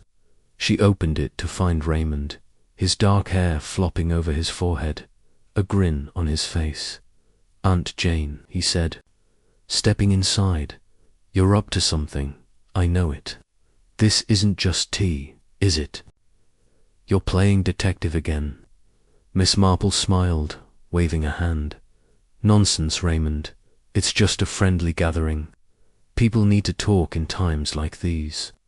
Now, help me with the scones, dear." Raymond laughed, taking the tray. "You can't fool me. You've got that look, the one you had when you figured out who stole Mrs. Baker's roses. I bet you've already got a theory about Harcourt's murder." Miss Marple's eyes twinkled, but she said nothing, leading him to the parlour. Soon the others arrived. Mrs. Merton came first, her thin face pale, her hands clutching a handkerchief. Clara followed, her dark hair pulled back, her eyes darting like a frightened bird's. Mrs. Clement bustled in last, her cheeks pink from the cold, her voice already full of chatter. "Oh, Miss Marple, what a lovely idea," Mrs. Clement said, settling onto the sofa. "With all this talk of murder, it's nice to sit together. Poor Clara, you must be worn out with worry." Clara managed a small smile, sitting beside her aunt. "I'm all right, Mrs. Clement. It's just hard, with everyone talking." Miss Marple poured tea, her hands steady, her eyes watching. "It's a terrible thing, isn't it? A man like Sir Reginald struck down in his own home. The papers say it was poison aconite, I believe. So strange, a poison like that." Mrs. Merton gasped, her handkerchief twisting. "Poison. Oh, Clara, how awful to be near such a thing." Clara's hands tightened in her lap, and Miss Marple noted the way her lips pressed together. "I didn't know about any poison," Clara said softly. "I just typed his letters, made his appointments. I wasn't there when it happened." Raymond leaned forward, his eyes bright. "But you were there earlier, weren't you? The papers say you saw him that day. Come on, Clara, you must know something. Was he scared, angry? Did he mention those missing papers?" Clara's cheeks flushed, and she looked down. "He was busy, always busy. He didn't tell me much, just work, you know." Mrs. Clement clucked her tongue. "Oh, but you were his secretary, dear. You must have seen things. They say he was investigating something big, corruption, maybe, in the government. That's why he was killed, isn't it? To keep his secrets quiet. Miss Marple sipped her tea, her face calm but her mind sharp. Secrets are heavy things, aren't they? Like the time Mr. Grayson hid his debts, and everyone thought he was rich. Clara, did Sir Reginald ever talk about his work? About enemies, perhaps? Clara shook her head, her voice barely a whisper. Not really. He was careful, but he was worried lately. He kept his diary close, always writing in it. I saw him lock it in his desk once, like it was important. Miss Marple's needles, tucked in her bag, seemed to click in her mind. A diary, she said softly. That's interesting. The papers say it's missing. Did you ever see what was in it, Clara? Clara's eyes flicked up, then away. No, it was private. He never showed me. Mrs. Merton patted Clara's hand. Of course not. You're a good girl, Clara. You wouldn't pry into a man's secrets. Raymond grinned, leaning back.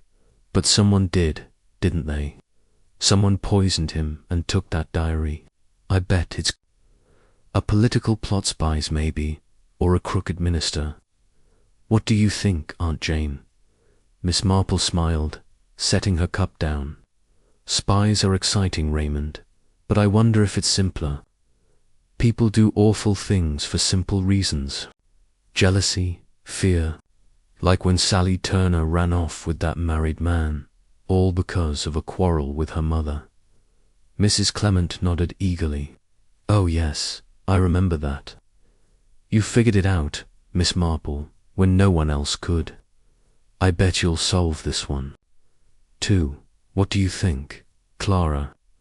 Was Sir Reginald afraid of someone? Clara's hands twisted, and Miss Marple saw a flicker of something panic perhaps in her eyes. I don't know, she said. He was tense. He argued with people sometimes over the phone, but he never told me who. Miss Marple nodded, her voice gentle. Of course, dear. It's hard to know everything, isn't it? But little things matter, like the time Tommy Price broke that window and blamed his brother. It was the way the glass fell that told the truth. The fire crackled and the room fell quiet for a moment. Miss Marple watched her guests, noting their faces. Mrs. Merton's worry, Clara's fear, Raymond's excitement, Mrs. Clement's curiosity. Each one held a piece of the puzzle, even if they didn't know it. She thought of the ink stain in Harcourt's study, the man with the provincial accent, Mr. Ellis's nervous hands, and now Clara's mention of the diary, locked away like a secret too big to share. Raymond broke the silence, his voice eager. Let's play a game like your old Tuesday nightclub, Aunt Jane. We each say who we think did it and why. I'll start. I think it was a government man, someone high up, covering up a scandal. Harcourt knew too much, so they poisoned him and took the diary. Mrs. Clement clapped her hands. Oh, that's good. I think it was a rival politician. Maybe Sir Reginald was about to ruin someone's career. Poison so sneaky, isn't it? Like something a jealous wife would use. Mrs. Merton shook her head, her voice sharp. That's nonsense. Clara says Sir Reginald was a good man. Maybe it was a stranger, someone who broke in. The papers say the room was locked, but locks can be picked, can't they? Clara said. Nothing, her eyes fixed on her tea. Miss Marple watched her, noting the way her fingers trembled. What about you, Clara? She asked gently. You knew him best. Who do you think might have wanted him gone? Clara's head snapped up, her face pale. I don't know. He had enemies, I suppose. He was looking into corruption, like Mrs. Clement said. He told me once he'd found something, big names, deals, money, but he didn't say who. Swear I don't know more. Miss Marple nodded, her smile kind but her mind racing. Clara knew something, that much was clear. The diary, the corruption, the enemy Zet was all tied together, and Clara was in the middle. She thought of Mr. Ellis, the chemist, and his reaction to aconite. She thought of the letter Clara hid with its bold handwriting, and she thought of a locked room in London where a man had died with a secret on his lips. The evening wore on, with more tea and talk. Raymond spun wild theories about spies and secret societies, while Mrs. Clement shared village gossip about Clara's time in London. Mrs. Merton defended her niece, her voice sharp with worry, and Clara stayed quiet, her eyes on the fire.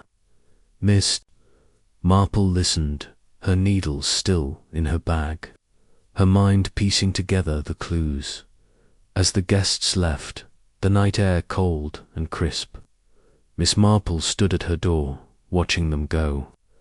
Clara's steps were quick, her aunt's arm round her, and Miss Marple saw the way Clara glanced back, as if afraid someone was watching.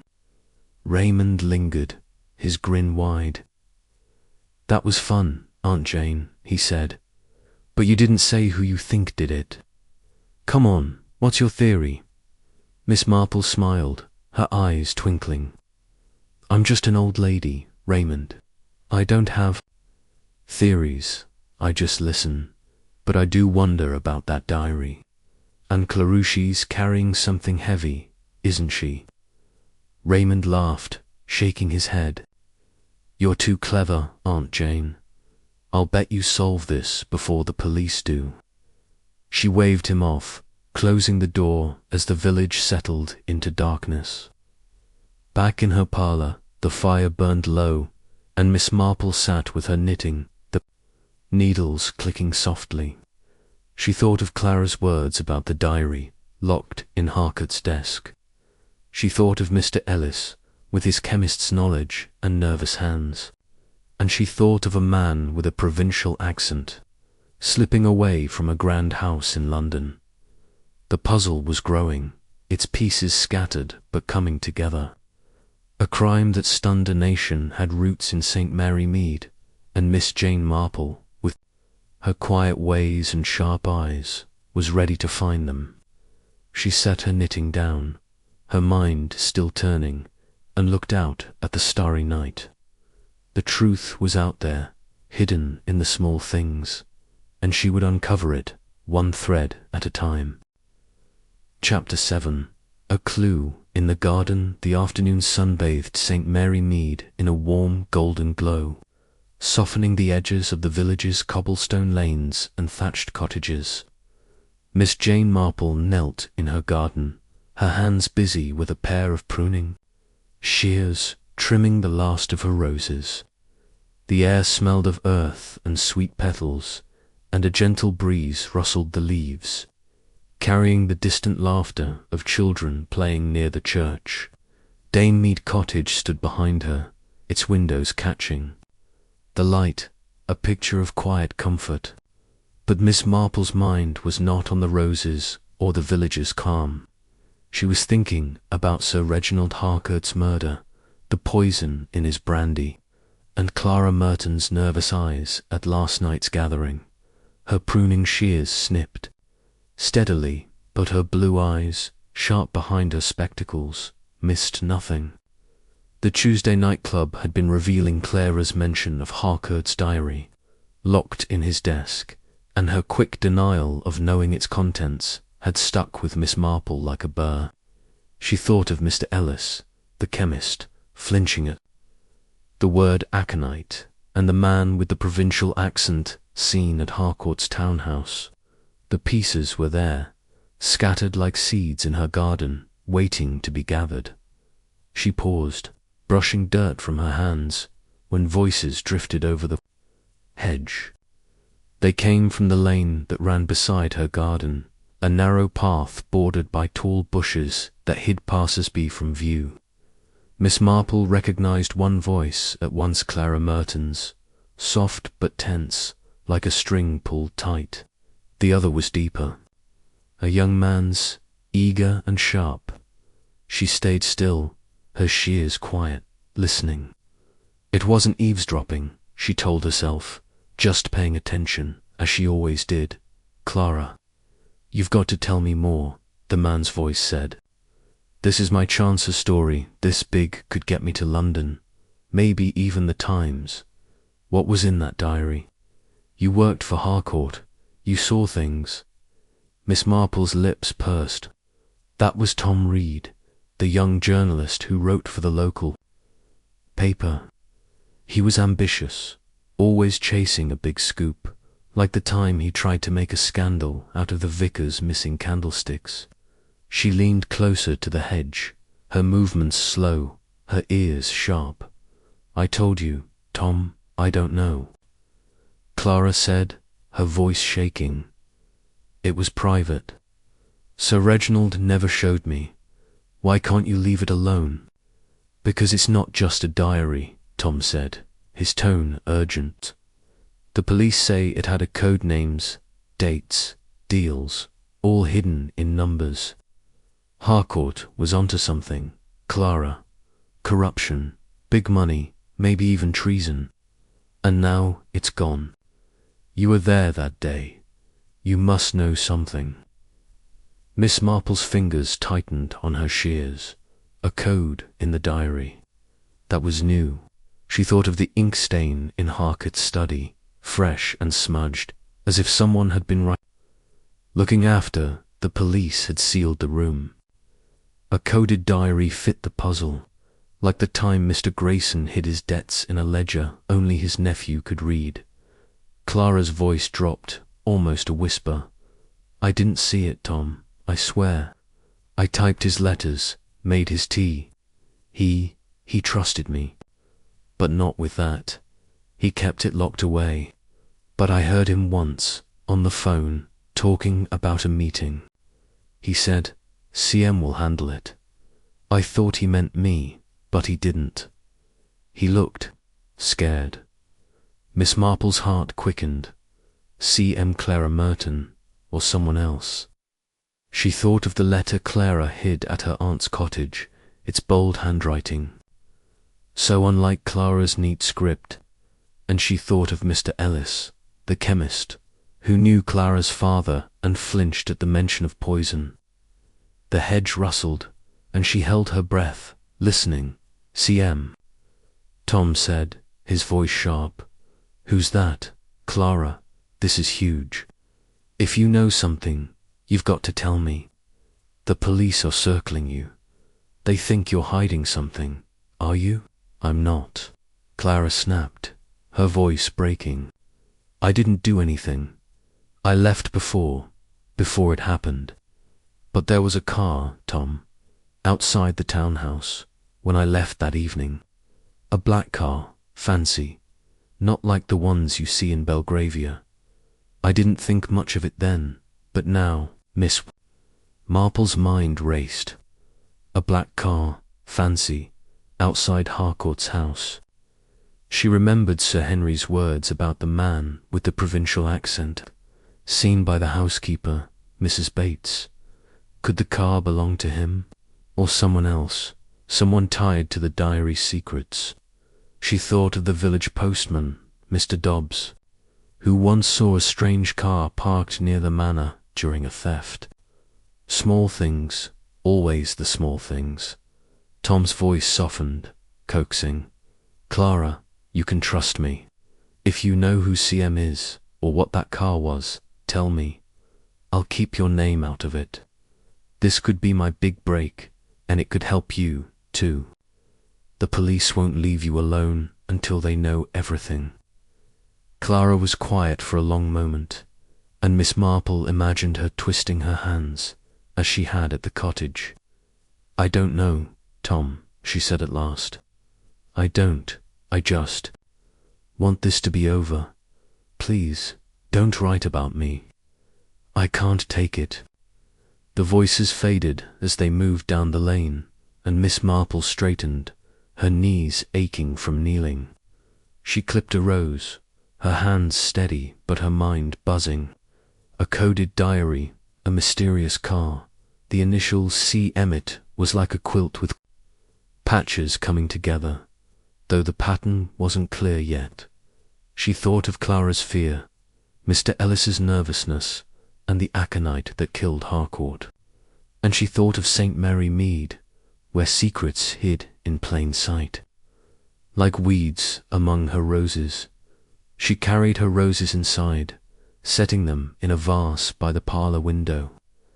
The fire was low, but the room felt warm, with its lace curtains and shelves. Of old books, her knitting lay on the armchair, but she didn't pick it up. Instead, she sat at her small writing desk, pulling out a notebook where she jotted down thoughts. Nothing formal, just little notes to help her think. She wrote, diary coded, C.M. Clara or another, black car visitor, Ellis aconite. The words were simple, but they held the weight of a murder. The village was quiet now, the sun dipping low, casting long shadows across the garden. Miss Marple thought of her Tuesday nightclub, where Clara had spoken of the diary, her eyes avoiding everyone's. She thought of Mr. Ellis, his hands trembling in his shop, and she thought of a locked room in London, with an ink stain and a glass. Of poison. The pieces were there, waiting to be fitted together. A knock at the door startled her. It was Mrs. Clement, the vicar's wife, her face pink with excitement. "Oh, Miss Jow, DCC. I had to come," she said, bustling in. "You'll never believe it's Tommy Price, says he saw Clara arguing with that journalist, Tom Reed, in the lane just now. He says she looked scared, like she was hiding something." Miss Marple smiled, pouring tea for her guest. "Did he, now? Tommy's always watching, isn't he? Like the time he saw Billy Jones near Mrs. Baker's roses. What did he hear, Mrs. Clement?" Mrs. Clement leaned forward, her voice low. "He couldn't hear much, but he said Tom was pushing Clara to talk about Sir Reginald. Something about a diary and a code. Oh, it's all so thrilling, isn't it? Like one of your nephew's stories." Miss Marple nodded, her show John Dard. "It's exciting, isn't it? But I'm sure it's just village talk. Clara's had a hard time. We mustn't judge her." Mrs. Clement sipped her tea, her eyes wide. "You're so kind, Miss Marple. But they say she was in love with Sir Reginald. Maybe she was jealous or angry and, well, you know." Miss Marple's smile was gentle.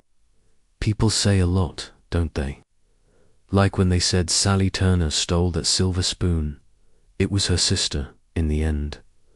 We'll see what's true." Mrs. Clement left soon after, promising to keep Miss Marple posted on any gossip. Alone again, Miss Marple sat by the fire, her notebook open. She thought of Tom Reed, hungry for a story, and Clara, scared and hiding something. The diary's code, the black car, the initials CM, they were new threads in the quilt, and she was starting to see a pattern.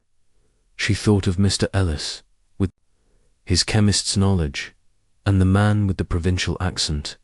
St. Mary Mead held secrets, just like London, and she would find them. The evening settled over the village, the stars bright above the quiet lanes. Miss Marple's knitting lay untouched, her mind too busy for needles.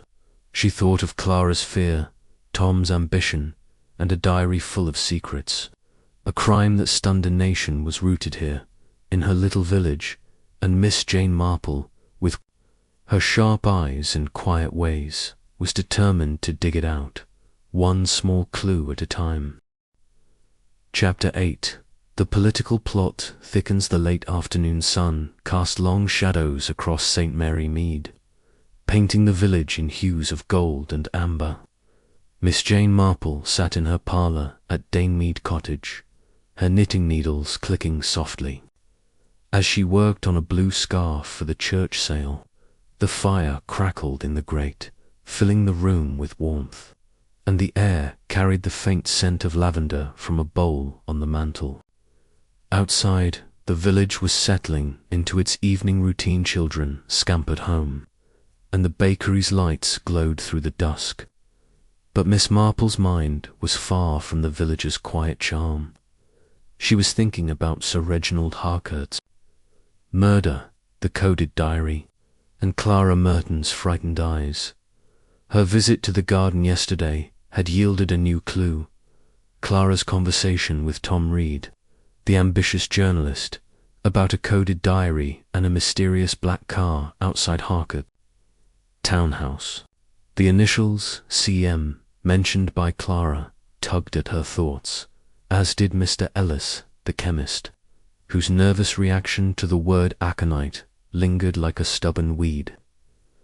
Miss Marple sipped her tea, her blue eyes sharp behind her spectacles, piecing together the puzzle: a locked room, a glass of poison, a missing diary. The threads were there, but they needed tying. A knock at the door broke her reverie. She set her knitting aside and opened it to find Sir Henry Clithering, his grey coat dusted with the chill of the autumn evening. His face was serious, his eyes carrying the weight of new information. "Jane," he said, stepping inside, "hope I'm not interrupting. I've got news about the Harcourt case, and I need your thoughts." Miss Marple smiled, gesturing to a chair by the fire. "You're never interrupting, Henry. Come, have some tea. You look like you've been carrying the world on your shoulders." Sir Henry chuckled, settling into the chair, his walking stick propped beside him. "Not the world, Jane, but a devil of a case. The police are digging deeper, and it's getting murkier. I thought you might see something they've missed." Miss Marple poured tea, her hands steady, her eyes watchful. "I'm just an old lady, Henry, but I'll listen. What's this news? Something about those missing papers, I expect, sir." Henry nodded, sipping his tea. "You're sharp as ever. It's more than papers now. They've got evidence Harcourt was investigating a cabinet minister, Lord Grayson, no less. Bribery, illegal deals, money funneled through shell companies. Harcourt had proof, or so he claimed, in that diary of his. The police think his death was meant to stop the investigation dead." Miss Marple's needles paused, her brow wrinkling. "Lord Grayson, that's a big name. I remember a village councillor named Grayson, no relation, I suppose, who got caught skimming funds from the church sale. It was the way he fidgeted at meetings that gave him away. Big or small, people show their guilt the same." Sir Henry's eyes twinkled, but his voice was grave. "You're not wrong, Jane. Lord Grayson's been dodging questions, claiming he's innocent, but Harcourt's diary could ruin him. The police are sure it's why he was killed, and Clara Merton, she's still their top suspect. She was in the house that day, and she knew about the diary." Miss Marple tilted her head, her knitting resuming its steady rhythm. "Clara's a frightened girl, Henry. I saw her last night, at my little gathering. She mentioned the diary, said Harcourt kept it locked in his desk, but she swore she didn't know what was in it.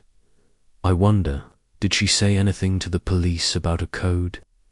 Sir Henry's eyebrows rose. "A code? No, she didn't mention that. Where'd you hear about a code, Jane?"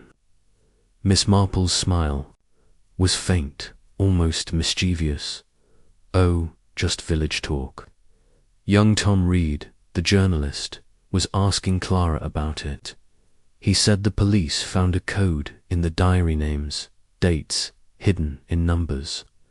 Clara said she heard Harcourt mention a meeting with someone called CM, but she thought it was her. It wasn't, though. She looked scared, Henry, like a rabbit caught in a trap. Sir Henry leaned forward, his tea forgotten. CM, that's new. The police haven't found the diary, but they've got a few pages torn ones left in her study. They're working on the code, but it's slow going. If Clara heard about CM, it could be a lead. You think she's hiding something? Miss Marple's needles clicked, her voice soft. I think she's scared, Henry. Scared people hide things, even if they don't mean to. Like the time Mrs. Baker's sister took that silver spoon she didn't want to steal, just to hurt her sister. Clara's carrying something heavy, but I don't think it's guilt. Not yet. Sir Henry rubbed his chin, his eyes narrowing. You're probably right. The police are looking at that man with the provincial accent, Toother, one Mrs. Bates saw at the townhouse. They've got a description now. Tall, thin, dark coat, maybe in his 40s. Sound familiar? Miss Marple's mind flashed to Mr. Ellis, the chemist, with his thin frame and nervous hands. It could be anyone, couldn't it? We've got tall men in St. Mary Mead. Mr. Ellis, for one, he's quiet, but he knew Clara's father. And chemists know poisons, don't they? Like aconite. Sir Henry's eyes sharpened. You're still on about that chemist, Jane. You think he's tied to this? Miss Marple waved a hand, modest as always. I don't know, Henry, but little things add up. Like the ink stain I saw in Harcourt's study, fresh after the police sealed it. Someone was there, looking for something. And Clara mentioned a black car outside the townhouse. Fancy, not like the usual ones. It's all pieces, waiting to fit. Sir Henry leaned back, his face thoughtful. A black car, a code, a chemist you're building, a case, Jane, whether you admit it or not. I'll tell the police to look into this car and check on Mr. Ellis. Discreetly, of course. Miss Marple nodded, her knitting steady. Discreetly is best. People talk more when they don't feel watched.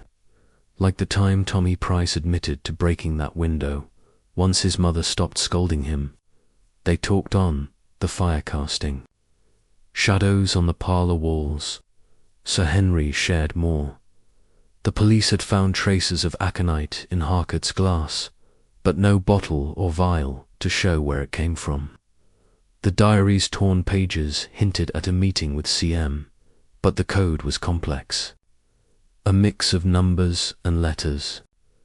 Miss Marple listened, her mind turning over the details. She thought of Clara's hidden letter, Mr. Ellis's trembling hands, and the black car that didn't belong. It was like a village scandal, only bigger, with stakes that reached to London's highest holes. As the evening deepened, Sir Henry rose to leave, his coat over his arm. Jane, you've given me more to think about than the police have in days. If you hear anything village talk, anything, let me know. This case is a tangle, but you've got a way of cutting through. Miss Marple smiled, walking him to the door. I'm just an old lady, Henry. I listen, that's all. But I'll keep my eyes open. Safe travels back to London. The door closed, and the village was quiet, the stars bright above the cottages. Miss Marple returned to her parlour, settling by the fire. Her knitting lay waiting, but she didn't pick it up. Instead, she opened her notebook, jotting down Lord Grayson bribery, CM not Clara, black car connected to accent man, Elisiconite. Source. The words were simple, but they held the weight of a nation's shock. She thought of St. Mary Mead, with its gossip and secrets, and how it mirrored the grand world of politics. Lord Grayson's bribery was like the councillor's embezzlement, hidden until someone noticed the fidgeting. Clara's fear was like Sally Turner's, running from a quarrel, and the black car, The code, the poison, they were like the villagers' small mysteries, only dressed up in London's finery. The fire burned low, and Miss Marple sipped her tea, her mind busy. She thought of Mr. Ellis, with his chemist's sharp and nervous eyes. She thought of Clara, hiding a letter and a secret. And she thought of a locked room where a man had died with a diary full of coded truths. The puzzle was growing, its pieces clearer now, and Miss Jane Marple, with her quiet ways and sharp eyes, was ready to fit them together. Chapter 9. The Diary's Cipher. The morning mist clung to St. Mary Mead, draping the village in a soft grey veil that softened the outlines of cottages and lanes. Miss Jane Marple stood at her parlour window in Dame Mead Cottage, a cup of tea steaming in her hands, watching the world wake up. The air smelled of damp earth and the faint sweetness of her roses, now fading with autumn. The fire crackled in the grate, casting a warm glow across the room, where her knitting lay on the armchair, a blue scarf waiting for her needles. But Miss Marple's mind was not on knitting or roses. She was thinking about Sir Reginald Harcourt's murder, the coded diary, and the web of secrets stretching from London to her quiet village. Her thoughts turned to yesterday's talk with Sir Henry Clithering, who had revealed Harcourt's investigation into Lord Grayson's bribery, a scandal big enough to topple a minister. The missing diary, with its coded names and deals, was the key, and Clara Merton's mention of CM and a black car outside the townhouse lingered like a stubborn thorn. Miss Marple sipped her tea, her blue eyes sharp behind her spectacles. She thought of Mr. Ellis, the chemist, whose nervous hands betrayed him when she mentioned aconite, and the ink stain in Harcourt's study, fresh after the police had sealed it. The pieces were there, scattered like leaves in her garden, and she was determined to gather them. A knock at the door broke her reverie. She opened it to find Sir Henry, his grey coat speckled with mist, a thick envelope tucked under his arm. His face was serious, but his eyes held a spark of excitement. "Jane," he said, stepping inside, "I've got something for you. It's not the diary itself that's still missing, but the police made a photocopy of a few pages they found, torn ones. I thought you might take a look." Miss Marple's smile was gentle, but her heart quickened. "How kind of you, Henry. Come in, the kettle's just boiled. Pages from the diary, you say? That's very interesting." They settled in the parlour, the fire casting shadows on the lace curtains. Sir Henry opened the envelope, pulling out a small stack of photocopied pages. The paper was creased, the writing neat but dense, with numbers and letters scrawled in the margins. "These were in Harcourt's study," he said, spreading them on the table. "The police think it's a code, but they're stumped. It's not simple names, dates, maybe places, all jumbled. They're sure it's tied to Lord Grayson's bribery, but they can't crack it." Miss Marple leaned forward, her spectacles glinting as she studied the pages. The handwriting was Harcourt's, precise and bold, but the margins held a different story. Rows of numbers, paired with letters, like a puzzle waiting to be solved. She thought of a village schoolteacher, Miss Harrow, who years ago hid love letters in a code of numbers and initials. It was a simple trick, but clever, and it had fooled everyone until Miss Marple noticed a pattern in the postmarks. "This is curious," she said softly, her finger tracing a line. "These numbers they repeat in groups. And the letters, CM, here and here." Clara mentioned hearing Harcourt talk about a meeting with CM the night he died. "Do you think it's her, Henry?" Sir Henry shook his head, his brow furrowed. The police don't think so. Clara was his secretary, but she claims she wasn't at the townhouse that night. Not after 6. The housekeeper, Mrs. Bates, backs her up. But someone was there, man with a provincial accent, tall and thin. And now, this code.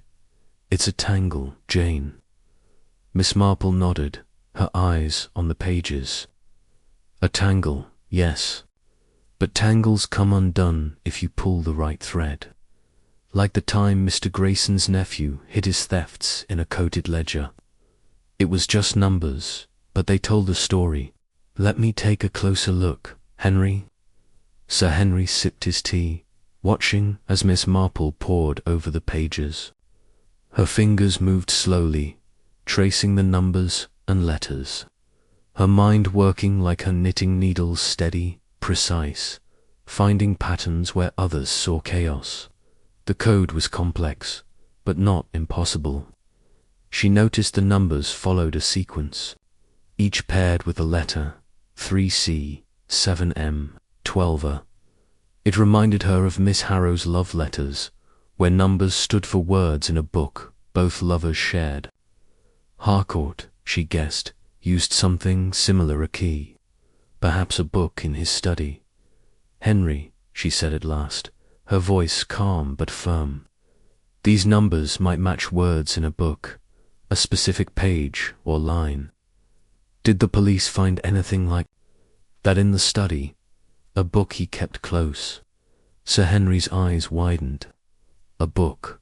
They didn't mention one, but there were shelves full of them, old law books, political journals. You think the code needs a book to crack it? Miss Marple's smile was faint. It's possible. People hide things in plain sight.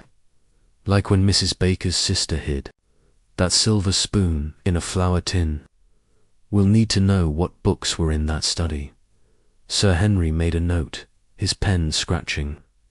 I'll ask the police to check. You're onto something, Jane. Anything else you see? Miss Marple's finger paused on a line, 7 cm to 9 p.m. This, she said. It's a meeting, isn't it? The night he died. 9 o'clock, with CM. Clara swore it wasn't her, but someone met him. And the poison aconite, you said. It's fast, isn't it? He could have been alive when the visitor left. Sir. Henry nodded, his face grim. The doctor said aconite works in minutes, sometimes less. The housekeeper saw the man leave before 9, and Harcourt was found dead by 10. The timing fits. But who's CM, and where's the diary? Miss Marple's eyes returned to the pages, her mind racing. She thought of Clara, nervous and hiding. A letter. She thought of Mr. Ellis, the chemist, who knew aconite and flinched at its name. And she thought of the black car Clara saw, fancy and out of place. The code was a clue, a big one, and it pointed to a meeting that ended in death. They talked on, the fire burning low, the parlour cosy despite the dark talk of murder. Sir Henry shared more. The police had traced the aconite to a rare source, possibly a chemist's supply, but no leads yet. Lord Grayson was under scrutiny, his name whispered in Parliament's halls, but he denied everything. Miss Marple listened, her knitting untouched, her mind weaving the clues together. She thought of St. Mary Mead, where secrets hid in plain sight, like the time Tommy Price blamed his brother for a broken window, and the glass's pattern told the truth. As noon approached, Sir Henry rose, tucking the envelope under his arm. Jane, you've given me plenty to pass on to the police. This code, the book ideas, more than they've got. If you crack it, let me know. We're close, I can feel it. Miss Marple smiled, walking him to the door. I'm just an old lady, Henry. I look at patterns, that's all. Like knitting a scarf one stitch at a time.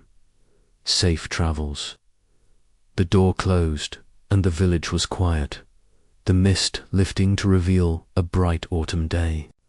Miss Marple returned to her parlour, the photocopied pages spread on the table. She sat with her notebook, jotting down codebook key, CM meeting at 9 p.m. Aconite chemist, source, black car visitor. The words were simple, but they carried the weight of a nation's shock. She thought of her village, with its gossip and small betrayals, and how it mirrored the grand world of politics. Lord Grayson's bribery was like the councillor's theft, hidden until someone noticed a fidget. Clara's fear was like Sally Turner's, running from a secret, and the code, the car, the poison, they were like the village's mysteries. Dressed up in London's finery, the afternoon brought visitors, Mrs. Clement, bursting with gossip about Clara's latest police visit, and Mr. Dobbs, the postman, mentioning a strange letter he'd delivered to Mr. Ellis's shop. Miss Marple listened, her smile kind, but her mind sharp.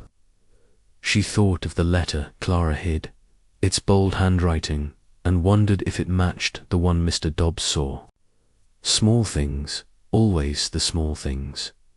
As evening fell, the village settled into darkness, the stars bright above the cottages. Miss Marple sat by her fire, the diary pages beside her, her knitting untouched. She thought of the code, the meeting, with CM and the chemist who knew too much. A crime that stunned a nation had roots in St. Mary Mead, and Miss Jane Marple, with her quiet ways and sharp eyes, was ready to unravel it, one cipher at a time. Chapter 10. Clara's Confession. The autumn sun hung low over St. Mary Mead, casting a warm golden glow across the village's thatched cottages and winding lanes. Miss Jane Marple sat in her parlour at Danemead Cottage, her knitting needles idle. In her lap, a cup of tea cooling on the table. The fire crackled softly, filling the room with a cosy warmth, and the air carried the faint scent of lavender from a bowl on the mantel. Outside, the village hummed with its usual rhythm. Children laughed near the church, and Mr. Dobbs's bicycle rattled past, delivering the evening post. But Miss Marple's mind was far from the village's quiet charm. She was thinking about Sir Reginald Harcourt's murder, the coded diary, and Clara Merton's frightened eyes. Yesterday's discovery of the diary's cipher had tightened the puzzle's threads. The photocopied pages Sir Henry brought showed a meeting with CM. At 9 o'clock the night Harcourt died, and Miss Marple suspected it wasn't Clara, despite her initials. The mysterious black car Clara mentioned to Tom Reed, the journalist, lingered in her thoughts, as did Mr. Ellis, the chemist, whose nervous reaction to aconite hinted at a secret. She thought of the ink stain in Harcourt's study, the man with the provincial accent, and Lord Grayson's bribery scandal. The pieces were there, like petals scattered in her garden, waiting to be gathered. Miss Marple sipped her tea, her blue eyes sharp behind her spectacles. Clara was the key. She knew more than she'd said at the Tuesday nightclub, where her hands twisted and her voice trembled. Miss Marple wasn't one to push, but a gentle nudge could loosen a secret, like coaxing a shy rose to bloom. She decided to visit Mrs. Merton's cottage again, under the guise of bringing a jar of her homemade blackberry jam. People talked more when you came with a gift, she'd found, and Clara needed to talk. She wrapped a shawl around her shoulders, tucked the jam jar into her basket, and stepped out into the crisp afternoon air. The lane to Mrs. Merton's cottage was quiet, bordered by hedges heavy with late berries. Miss Marple walked slowly, her step steady, noting the small things, a child's lost ribbon by the path, a crow watching from a fence. She thought of the village's secrets, how they mirrored the grand ones in London, like the time Mrs. Baker's sister hid a stolen spoon out of jealousy, or when Tommy Price lied about a broken window. Small things, always the small things. Mrs. Merton's cottage came into view, its ivy-clad walls glowing in the sunlight. Miss Marple knocked, and the door opened to reveal Mrs. Merton, her thin face pale, her eyes red-rimmed. "Oh, Miss Marple," she said, her voice shaky. "You're so kind to come again. Clara's in the parlour. She's been so quiet since the police came." Miss Marple smiled, holding out the basket. "I brought some jam, Mrs. Merton. I thought it might cheer you both up. May I see Clara?" Mrs. Merton nodded, leading her inside. The parlour was dim, the curtains half drawn, and Clara sat by the fire, a book unopened in her lap. Her dark hair was loose, her face pale, and her hands twisted together, as they had at Miss Marple's gathering. She looked up, her eyes wide, then managed a small smile. "Miss Marple," she said softly, "it's nice of you to come." Miss Marple settled into a chair, her basket at her feet. "I won't stay long, dear. I just thought you might like some company. It's been a hard time, hasn't it, with all this talk about Sir Reginald?" Clara's hands tightened, and she glanced at her aunt, who bustled to make tea. "It's awful," Clara said, her voice barely above a whisper. "Everyone thinks I had something to do with it. I didn't. Miss Marple, I swear I didn't." Miss Marple's smile was gentle, her eyes kind but watchful. "Of course, dear people talk, don't they? Like when they said Sally Turner stole that silver spoon, and it was her sister all along. But you were close to Sir Reginald, weren't you? His secretary must know so much." Clara's cheeks flushed, and she looked down. "I just typed his letters, made his appointments. He was kind to me, that's all. He trusted me." Mrs. Merton returned with tea, her hands trembling as she poured. "Clara's a good girl, Miss Marple. She doesn't deserve this. The police keep asking questions, saying she knew about that diary. She didn't, did you, dear?" Clara shook her head, but Miss Marple saw the flicker in her eyes, fear, perhaps, or something deeper. "The diary," Miss Marple said softly, sipping her tea. "It's caused a lot of trouble, hasn't it? Sir Henry showed me some Pagissa code, they say, with names and dates. You mentioned a meeting with CM Clara. It wasn't you, was it?" Clara's head snapped up, her face pale. "No, I told Tom it wasn't me. I heard Sir Reginald on the phone, talking about CM, but he didn't mean me. I thought he did at first, but he looked at me differently, like he was protecting me." Miss Marple nodded, her voice soothing. "Protecting you. That's interesting. He was a good man, wasn't he? Sometimes good men keep secrets to keep others safe, like when Mr. Grayson hid his debts to protect his family. Did Sir Reginald ever seem scared, Clara, or mention anyone special?" Clara's hands twisted, and her eyes filled with tears. She glanced at her aunt, then back at Miss Marple, her voice breaking. I wasn't supposed to say, but I loved him, Miss Marple, not just as a secretary. I loved him, and he cared for me, too. He said he'd keep me safe, no matter what. But that night, when I left the townhouse, he was nervous. He said he had a meeting, someone important, and I saw that car, a black one, fancy, parked outside. It belonged to Mr. Vance, Lord Grayson's aide. I recognized it from the office. Miss Marple's heart quickened, but her face stayed calm. "Mr. Vance, that's a big name to drop, dear Lord. Grayson's aide, you say. Did you tell the police?" Clara shook her head, tears spilling. I was scared. Mr. Vance was always cold. He came to the office sometimes, arguing with Sir Reginald about papers, deals. I didn't think it mattered then, but now, I don't know.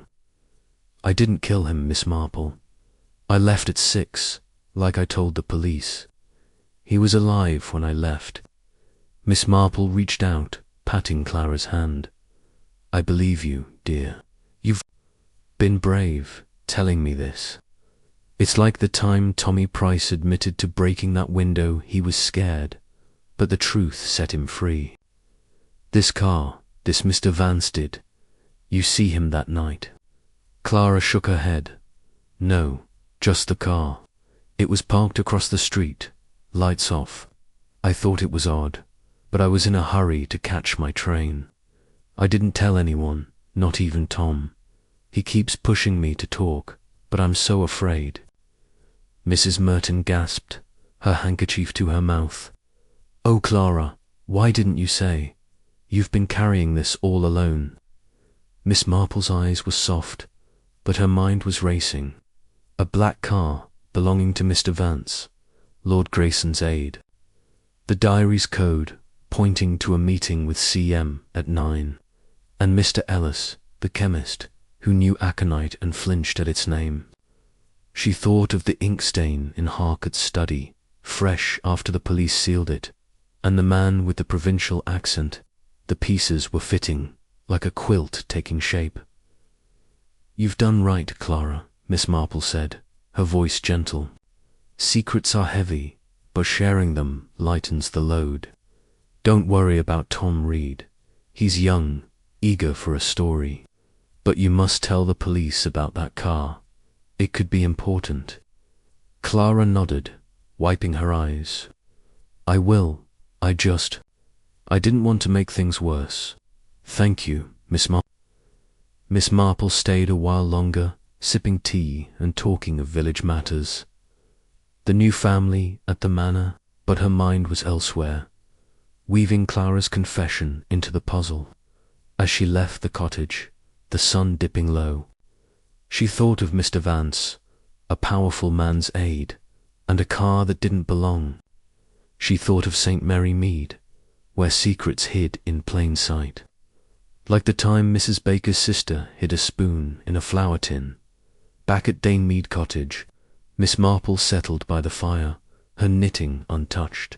She opened her notebook, jotting down, Clara loved Harcourt, protected her. Vance's car linked to CM, Agatha Christie. The words were simple, but they carried the weight of a murder. She thought of the village, with its gossip and small betrayals, and how it mirrored London's grand scandals. Mr. Vance's car was like the strange car Mr. Dobbs saw during a village theft out of place, a clue to something bigger. The evening brought a visitor, Mrs. Clement, bursting with gossip. Miss Marple, she said, her cheeks pink. They say the police are looking into a man from London now, someone close to Lord Grayson, and Clara's been crying all day, poor thing. Do you think she's guilty? Miss Marple smiled, pouring tea. People say a lot, Mrs. Clement, like when they said Sally Turner stole that spoon. It's the small things that tell the truth. Clara's just frightened, that's all. Mrs. Clement left, and Miss Marple sat by the fire, her notebook open. The village was quiet, the stars bright above the cottages. She thought of Clara's love, Mr. Vance's car, and a coded diary that held a nation's secrets. A crime that stunned the nation was unraveling, and Miss Jane Marple, with her quiet ways and sharp eyes, was ready to pull the next thread. Chapter 11. The Shadow of Mr. Vanster. Morning sun peeked through the mist in St. Mary Mead, casting a soft glow over the village's cobblestone lanes and thatched cottages. Miss Jane Marple stood in her garden at Danemead Cottage, her pruning, shears snipping at a rosebush, the air filled with the sweet scent of damp earth and fading blooms. The village was waking up. Mr. Dobbs pedalled past with his mailbag, and the bakery's warm light spilled onto the street. But Miss Marple's mind was far from the roses or the village's quiet charm. She was thinking about Clara Merton's confession, the black car belonging to Mr. Vance, and the coded diary that held Sir Reginald Harcourt's secrets. Clara's words, yesterday, had tightened the puzzle's threads. She loved Harcourt, saw Mr. Vance's car outside the townhouse the night he died, and heard him mention a meeting with CM, not her, but someone else. Miss Marple thought of Mr. Ellis, the chemist, whose nervous hands flinched at the word aconite, and the ink stain in Harcourt's study, fresh after the police sealed it. Lord Grayson's bribery scandal loomed large, and Mr. Vance, his aide, was now a shadow in the case. The pieces were there, like leaves scattered in her garden, waiting to be swept up. She set her shears down, brushing dirt from her hands, when a familiar black car rumbled down the lane. It was Sir Henry Clithering, his grey coat visible through the window as he stepped out, a folder tucked under his arm. His face was serious, but his eyes held a glint of urgency. "Jane," he called, approaching the gate, "I've got something new on the Harcourt case. Can we talk?" Miss Marple smiled, wiping her hands on her apron. "Of course, Henry. Come inside. The kettle's on, and I've got some scones, fresh from Mrs. Baker's."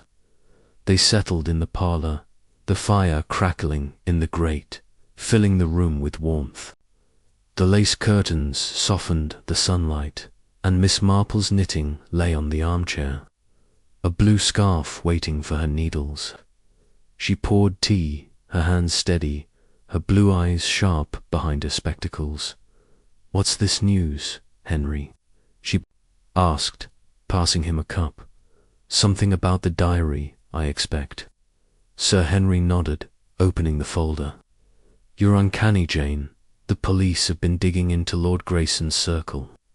Thanks to your tip about Mr. Vance, they found a witness, a cab driver who saw his car, a black Bentley, near Harcourt's townhouse, around 8 that night. And there's more." He pulled out a photograph, grainy but clear, showing a tall, thin man in a dark coat leaving the townhouse. This was taken by a street photographer, one of those chaps snapping pictures for tourists. "The police think it's the man Mrs. Bates saw, the one with the provincial accent." Miss Marple leaned forward, studying the photograph.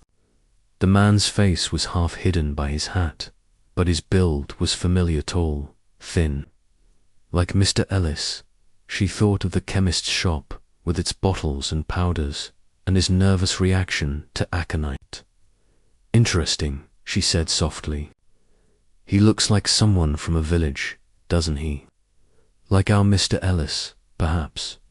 Did the police say anything about his voice?" Sir Henry's eyebrows rose. "You're still on about that chemist, Jane." The cab driver didn't hear him speak, but Mrs. Bates swore his accent wasn't London, more like the country, she said. "The police are checking alibis, but Mr. Vance is their focus now. He's been dodging questions, claiming he was at a dinner that night. Lord Grayson backs him, but the timing's off." Miss Marple's needles, tucked in her bag, seemed to click. In her mind, "Mr. Vance," she said, her voice calm. "Clara saw his car, you know. She told me yesterday, at her aunt's cottage. She loved Harcourt, Henry not, just as a secretary. She said he was nervous that night, expecting a meeting. With CM, perhaps." Sir Henry's eyes widened. "She told you that?" The police questioned her again, but she didn't mention love. "She's scared, Jane. They think she's hiding something, maybe, about that meeting. The diary's code mentions CM at 9, and Harcourt was dead by 10. Aconite's fast. So the timing fits. Miss Marple nodded, sipping her tea. Clara's frightened, that's all. Scared people keep secrets, like Mrs. Baker's sister with that silver spoon. She hid it out of jealousy, not guilt. I wonder if Mr. Vance's CM, his car was there, and he worked for Lord Grayson, who had plenty to lose if Harcourt's diary came out. Sir Henry rubbed his chin, his face thoughtful. It's possible Vance is a smooth talker, but he's got a temper. The police found a letter in Harcourt's office, not the diary, but a note from Vance, demanding a meeting. It was unsigned, but the handwriting matches. And here's the kicker. They traced the aconite to a chemist's supply, a rare batch from a shop in Kent, not far from St. Mary Mead. Miss Marple's heart quickened, but her face stayed calm. Kent, that's close, isn't it? Our Mr. Ellis might know something about that. He took over the chemist's shop after Clara's father died, and they were friends. Chemists know poisons, Henry, and aconites, not something you find in a pantry. Sir Henry made a note, his pen scratching. You're right, Jane, I'll have the police look into Ellis. Discreetly, of course. But this Vance business sits big. If he's CM and he met Harcourt that night, he could be our man. The diary's still missing though, and that's the key. Miss Marple's eyes drifted to the fire, her mind weaving the clues.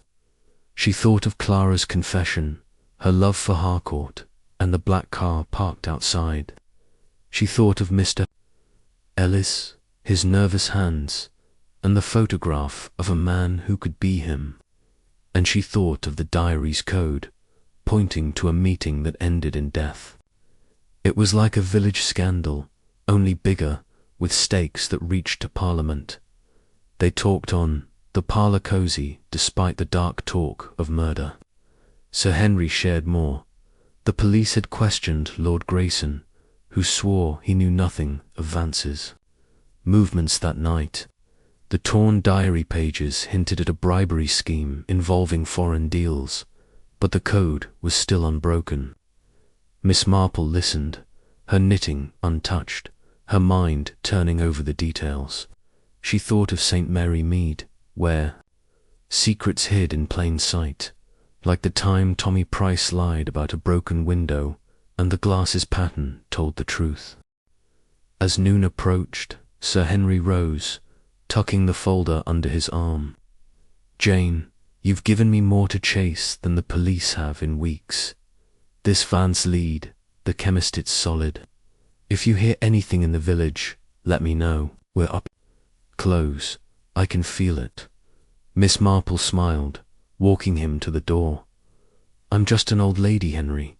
I notice things, that's all. Like knitting one stitch at a time. Safe travels.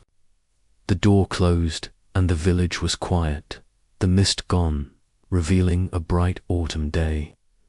Miss Marple returned to her garden, her pruning shears in hand, but her mind was elsewhere. She thought of Mr. Vance, his car, and his connection to Lord Grayson. She thought of Mr. Ellis, with his chemist's knowledge and nervous eyes. And she thought of Clara, whose love for Harcourt had made her a target. The afternoon brought a chance to test her thoughts. She walked to the village centre, her basket swinging, heading for the chemist's shop. The green door of Ellis & Son jingled as she entered, the air thick with the smell of herbs and soap. Mr. Ellis stood behind the counter, his spectacles glinting, his hands sorting bottles. He looked up, and Miss Marple saw that same unease in his eyes, quick as a shadow. "Good afternoon, Mr. Ellis," she said, her smile kind. "I was hoping for some cough syrup. The autumn air, you know, it's hard on the throat." Mr. Ellis nodded, fetching a bottle, but his hands trembled, just a little. "Of course, Miss Marple, here you are. Anything else?" Miss Marple tilted her head, her voice gentle. "Oh, just a thought. I was remembering Clara's father, how clever he was with his mixtures. You were friends, weren't you? He knew so much about rare things, like aconite, perhaps." Mr. Ellis's face paled, and his hand froze on the counter. "Aconite. I told you, Miss Marple, we don't keep that here. It's dangerous. I don't know why you keep mentioning it." Miss Marple's smile didn't waver. "Just an old lady's chatter, Mr. Ellis. But it's curious, isn't it, how things come up? Like when Mr. Dobbs lost that letter, and it was in his bag all along. Things turn up when you look." She left the shop, the bell jingling, her mind buzzing. Mr. Ellis was hiding something, she was sure. His reaction to aconite was too sharp, too quick. She thought of the photograph Sir Henry showed her, the man in the dark coat. Could it be Ellis? Or was it Mr. Vance, whose car Clara saw? The village was small, but its secrets were big, like the grand scandals of London. Back at Danemead Cottage, Miss Marple settled by the fire, her notebook open. She jotted down Vanskar, CM, Elisaconite, source. Photographless, or Vance. The words were simple, but they carried the weight of a murder. She thought of St. Mary Mead, with its gossip and small betrayals, and how it mirrored the world of politics. Mr. Vance's car was like the strange car Mr. Dobbs saw during a village theft out of place, a clue to something bigger. The evening brought Mrs. Clement, bursting with gossip. "Miss Marple," she said, her cheeks pink, "they say the police are after a man from London, now Lord Grayson's aide. And Clara's been so quiet, people think she's guilty. What do you know?" Miss Marple smiled, pouring tea. "People say a lot, Mrs. Clement. Like when they said Sally Turner stole that spoon. It's the small things that tell the truth. Clara's just scared, that's all." Mrs. Clement left, and Miss Marple sat by the fire, her notebook open. The village was quiet, the stars bright above the cottages. She thought of Mr. Vance, his car, and his tie to Lord Grayson. She thought of Mr. Ellis, his nervous hands, and the aconite. A crime that stunned a nation was unravelling, and Miss Jane Marple, with her quiet ways and sharp eyes, was ready to pull the next thread. Chapter 12. The letter revealed the morning sun broke through the mist in St. Mary Mead, bathing the village in a soft golden light that shimmered on the dukest cobblestones. Miss Jane Marple stood at her kitchen window in Danemead Cottage, a cup of tea warming her hands, watching the world stir to life. The air carried the sweet scent of her fading roses, mingled with the warm aroma of bread from Mrs. Baker's bakery down the lane. The fire crackled in the parlour, casting a cosy glow across the lace curtains, but Miss Marple's mind was not on the village's quiet charm. She was thinking about Sir Reginald Harcourt's murder, the coded diary, and the letter Clara Merton hid during her first visit to Mrs. Merton's cottage. Yesterday's revelations about Mr. Vance, Lord Grayson's aide, had tightened the puzzle's threads. His black Bentley, seen outside Harcourt's townhouse the night of the murder, and Clara's confession of her love for Harcourt pointed to a deeper connection. The diary's cipher, with its mention of a meeting with CM at 9, and the aconite traced to a chemist's supply in Kent, kept Miss Marple's thoughts circling back to Mr. Ellis, the village chemist, whose nervous hands betrayed him. The photograph of a tall, thin man in a dark coat, possibly Vance or Ellis, lingered in her mind, as did the ink stain in Harcourt's study. The pieces were there, like seeds scattered in her garden, waiting to be planted. Miss Marple sipped her tea, her blue eyes sharp behind her spectacles. The letter Clara hid was a loose thread, one she couldn't ignore. Its bold handwriting, glimpsed briefly, didn't match Clara's neat script, and its secrecy suggested something important. She decided to visit Mrs. Merton's cottage again, under the guise of returning a borrowed teacup, hoping to catch another glimpse of that letter. People often left things out when they felt safe, and Miss Marple had a way of making people feel safe. She wrapped a shawl around her shoulders, tucked the teacup into her basket, and stepped out into the crisp morning air. The lane to Mrs. Merton's was quiet, bordered by hedges heavy with berries. Miss Marple walked slowly, noting the small things a child's marble by the path, a crow cawing from a rooftop. She thought of St. Mary Mead's secrets, how they mirrored the grand ones in London, like the time Mrs. Baker's sister hid a stolen spoon out of spite, or when Tommy Price lied about a broken window. Small things, always the small things. Mrs. Merton's cottage was still, its ivy-clad walls catching the sunlight. Miss Marple knocked, and Mrs. Merton opened the door, her thin face weary but welcoming. "Miss Marple," she said, her voice soft, "how kind of you to come. Clara's in the garden, picking herbs. Would you like to come in?" Miss Marple smiled, holding out the teacup. "I just brought this back, Mrs. Merton. I thought I'd say hello to Clara, too. She's had such a hard time, hasn't she?"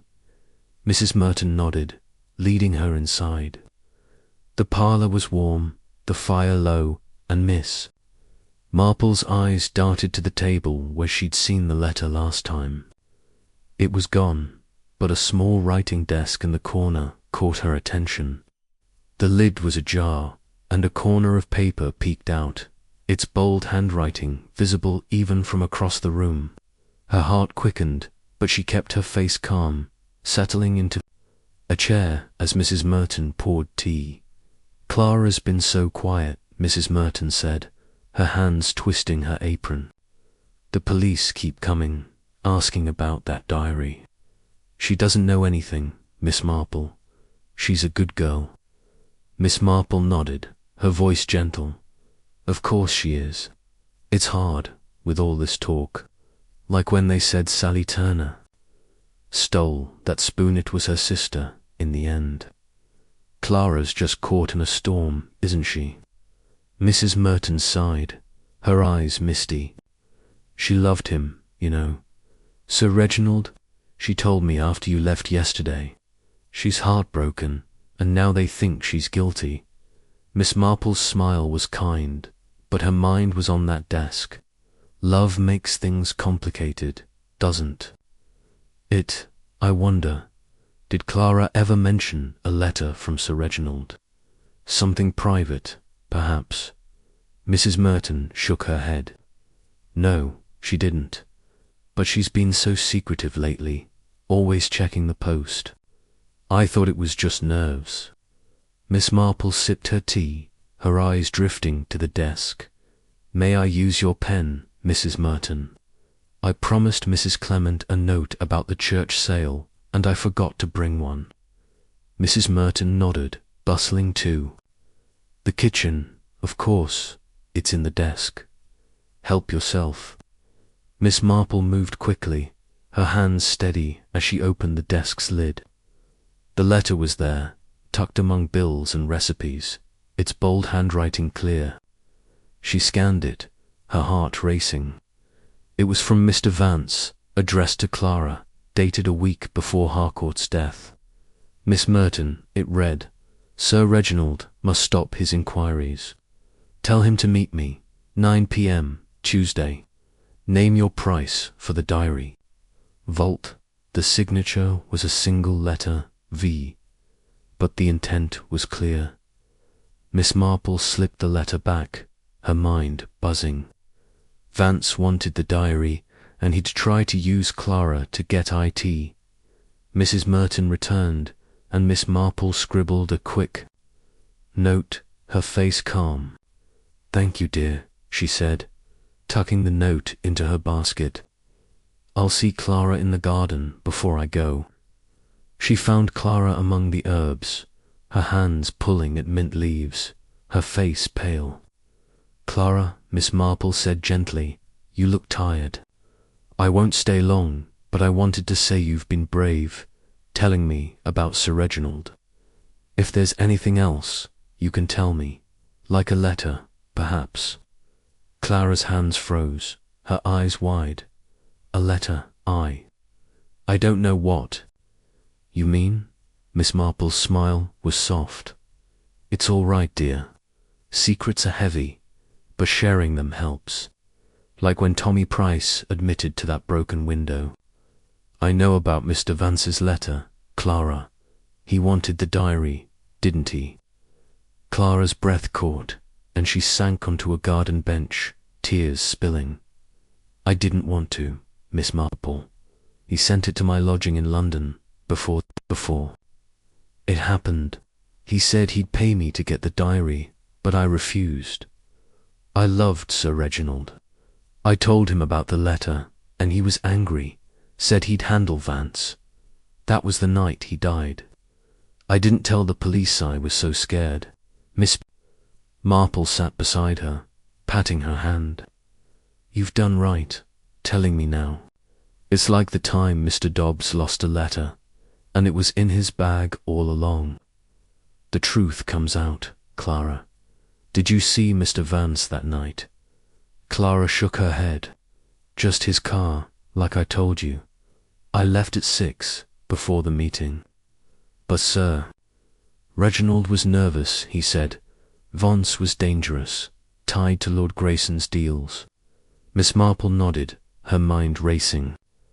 Vance's letter was a bombshell, a motive for murder, tied to the diary and Lord Grayson's bribery. She thought of Mr. Ellis, whose chemist shop was near Kent, where the aconite was sourced, and she thought of the man with the provincial accent, tall and thin, who could be Vansor. Ellis. She left Clara with a kind word, promising to keep her secret safe for now. As she walked back through the village, her basket swinging, she decided to stop at the post office. Mr. Dobbs, the postman, had mentioned a strange letter delivered to Mr. Ellis, and she wanted to know more.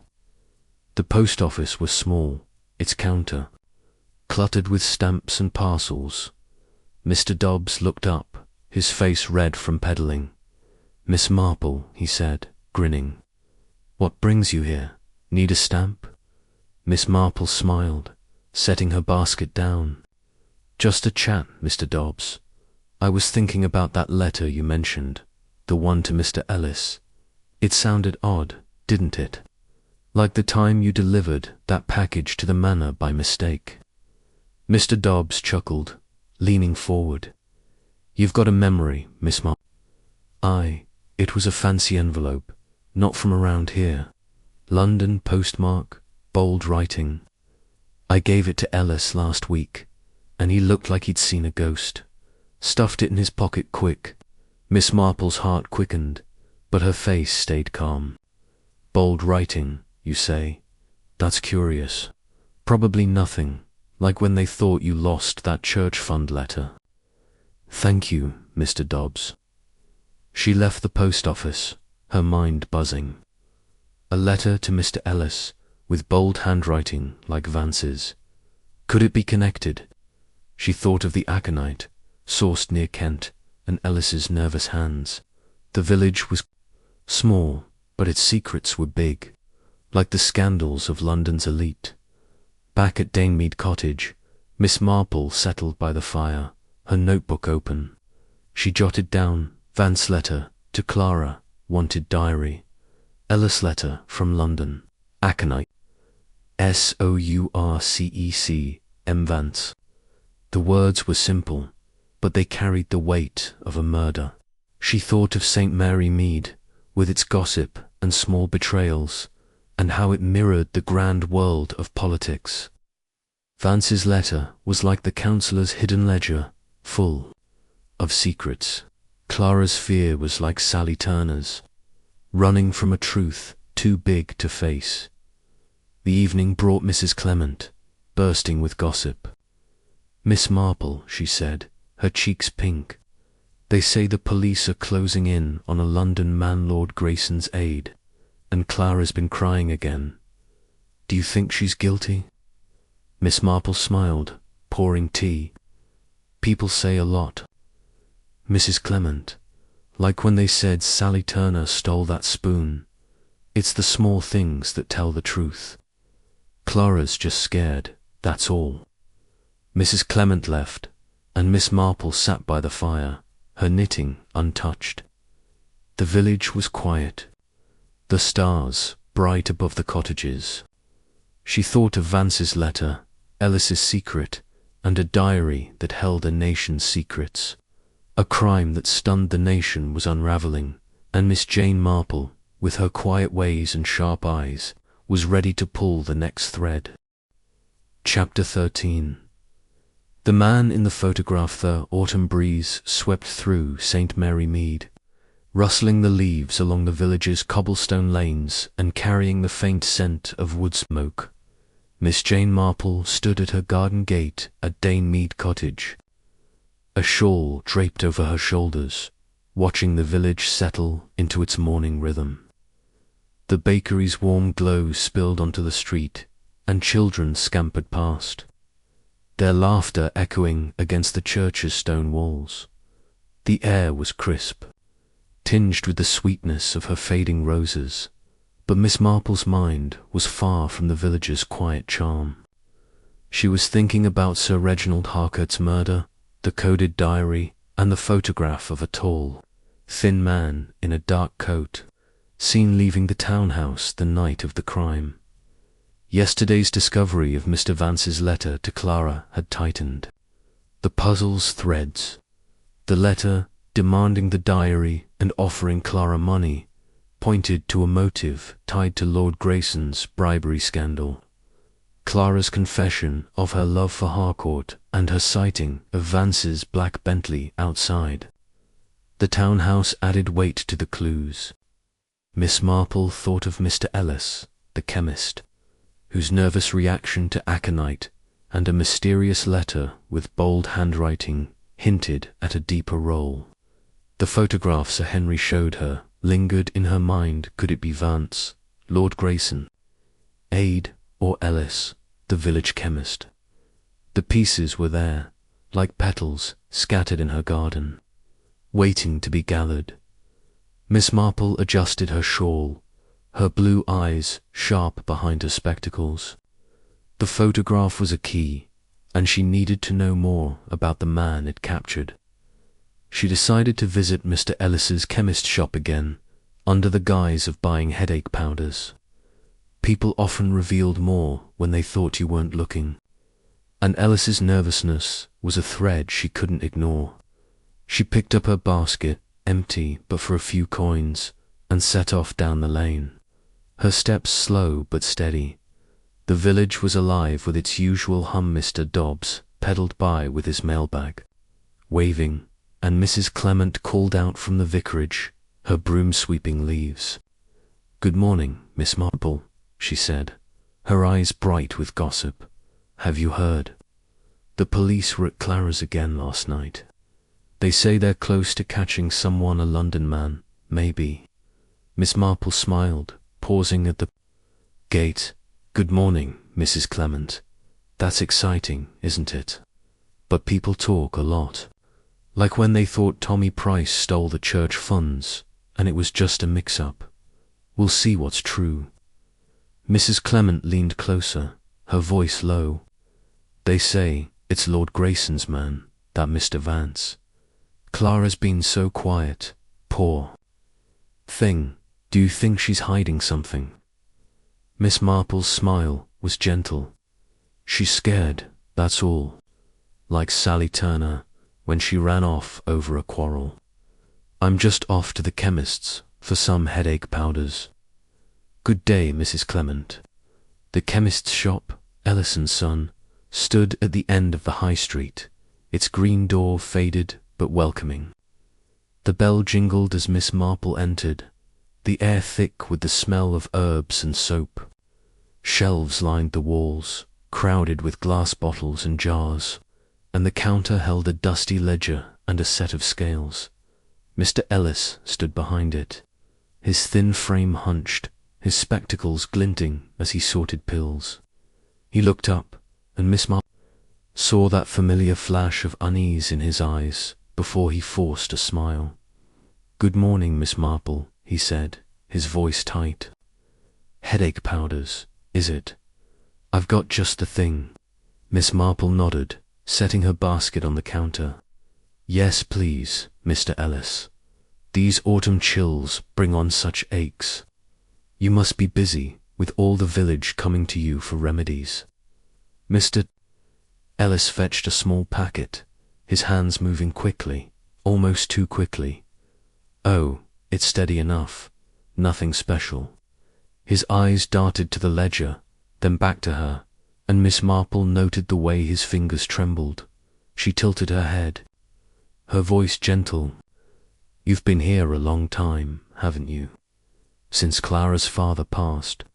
I remember him talking about his work, how careful you had to be with certain things, powders, mixtures, even poisons. It's a lot of responsibility, isn't it?" Mr. Ellis's face paled, and his hand froze on the packet. "Poisons. I don't deal in those, Miss Marple. Just remedies, like I told you. Why do you keep bringing it up?" Miss Marple's smile was kind, but her eyes were sharp. "Oh, just an old lady's chatter. But it's curious, isn't it, how things come back? Like that letter Mr. Dobbs mentioned, the one you got last week. From London," he said, with bold writing. It sounded important. Mr. Ellis's spectacles slipped, and he pushed them up, his voice sharp. "That was nothing.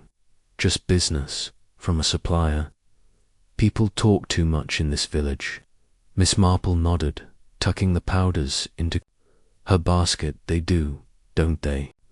Like when they said Mrs. Baker's sister took her spoon. It was true, in the end, but it took time to prove. Thank you, Mr. Ellis. I'll see you at the church sale." She left the shop, the bell jingling, her mind buzzing. Mr. Ellis was hiding. Something his reaction to the letter and aconite was too strong. She thought of the photograph, the tall, thin man in a dark coat. Could it be Ellis, slipping into London to meet Harcourt? Or was it Vance, whose letter to Clara demanded the diary? The village was small, but its secrets were big, like the scandals of London's elite. As she walked back through the village, Miss Marple passed the post office, where Mr. Dobbs was sorting letters. She paused, deciding to ask about the letter he'd mentioned. The post office was cosy, its counter cluttered with stamps and parcels. Mr. Dobbs looked up, his face red from peddling. "Miss Marple, back so soon. Need a stamp?" She smiled, setting her basket down. "Just a chat, Mr. Dobbs. I was thinking about that letter you delivered to Mr. Ellisbold writing, from London. You've got a good eye for details, haven't you? Like when you found that lost package for the manor." Mr. Dobbs grinned, leaning forward. I notice things. That letter was odd, all right. Thick paper, fancy, with a crest on it. Not the usual sort for Ellis. He snatched it up quick, like he didn't want me to see. Miss Marple's heart quickened, but her face stayed calm. "A crest, that's interesting. Probably nothing, like when they thought you lost that church fund." "Letter, thank you, Mr. Dobbs." She left the post office, her mind racing. A letter with a crest, like the one Clara hid, written in bold handwriting. Could it be from Vance? She thought of the aconite, sourced near Kent, and Ellis's nervous hands. The photograph was the key. If she could confirm the man's identity, the puzzle might fall into place. Back at Danemead Cottage, the afternoon brought a visitor, Sir Henry Clithering. His black car parked outside, his face serious but eager. He carried a small envelope, sealed and official looking. "Jane," he said, stepping into the parlour, "the police have something new. They've identified the man in the photograph, or think they have. It's Vance, Lord Grayson's aide. His alibi's shaky, and they found his fingerprints in Harcourt's study, on a book near the desk." Miss Marple poured tea, her hands. "Steady, Mr. Vance. That's big news, Henry. Clara saw his car that night, you know, and she found a letter from him demanding the diary. Did the police say anything about a book? I thought the diary's code might need one to crack it." Sir Henry's eyes widened, and he opened the envelope, pulling out a police report. "You're a wonder, Jane. They did find a Booker political journal, well worn, on her desk. The police think it might be the key to the code, but they're still working on it. And Vance's been dodging questions, claiming he met Harcourt earlier, not at 9. But the fingerprints and the photograph say otherwise." Miss Marple nodded, her knitting untouched, her mind weaving the clues. "A journal that fits. Like the time Miss Harrow hid her love letters in a book's code, and the fingerprints on a book, not the glass with the aconite." Sir Henry nodded. "Exactly. No prints on the glass, but Harcourt's. The police think Vance brought the poison, maybe slipped it into the brandy during the meeting, but they need the diary to prove motive." Miss Marple's eyes drifted to the fire, her thoughts on Mr. Ellis, and the aconite still from that Kent source. Our Mr. Ellis might know something. "He got a letter, Henry, from London, with bold writing and a crest. Mr. Dobbs saw it, and Ellis flinches every time I mention poison." Sir Henry made a note, his pen scratching. "Ellis again. You're building a case, Jane. I'll have the police check his records, see if he's tied to that Kent supply. And this letter, could it be from Vance?" Miss Marple's smile was faint. "It's possible. People hide things in plain sight, like Mrs. Baker's sister with that spoon. The letter, the car, the photograph, it's all coming together, isn't it?" They talked on, the fire casting shadows on the parlour walls. Sir Henry shared more. The police were watching Vance, but Lord Grayson was shielding him, claiming diplomatic immunity. The diary's code was still unbroken, but the journal might hold the key. Miss Marple listened, her mind turning over the details. She thought of St. Mary Mead, where secrets hid like weeds, and how they mirrored London's grand scandals. As evening approached, Sir Henry rose, tucking the report away. "Jane, you've given me more than the police have in days. This book, Ellis, the letter, it's solid. If you hear anything in the village, let me know. We're close." Miss Marple smiled, walking him to the door. "I'm just an old lady, Henry. I notice things, like stitches in a scarf. Safe travels." The door closed, and the village was quiet, the stars bright above the cottages. Miss Marple settled by the fire, her notebook open. She jotted down Vance's photograph, fingerprints, Ellis letter, aconite, journal code, key. The words were simple, but they carried the weight of a murder. She thought of the village, with its gossip and small betrayals, and how it mirrored the world of politics. Vance's photograph was like the councillor's hidden ledger, full of secrets. The truth was close, and Miss Jane Marple, with her quiet ways and sharp eyes, was ready to find it.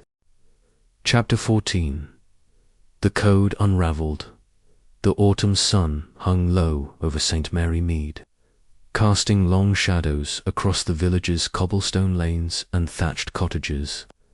Miss Jane Marple sat at her writing desk in Danemead Cottage, her knitting needles idle, a cup of tea steaming beside her. The parlour was warm, the fire crackling in the grate, its glow dancing on the lace curtains.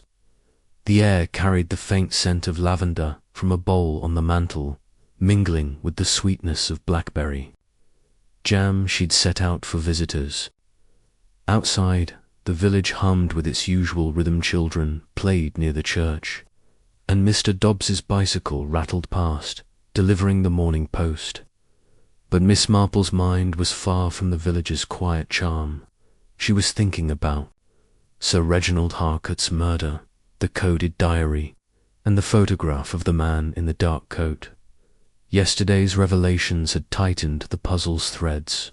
The photograph, identified as Mr. Vance, Lord Grayson's aide, placed him at Harcourt townhouse the night of the murder, his fingerprints on a political journal that might unlock the diary's code.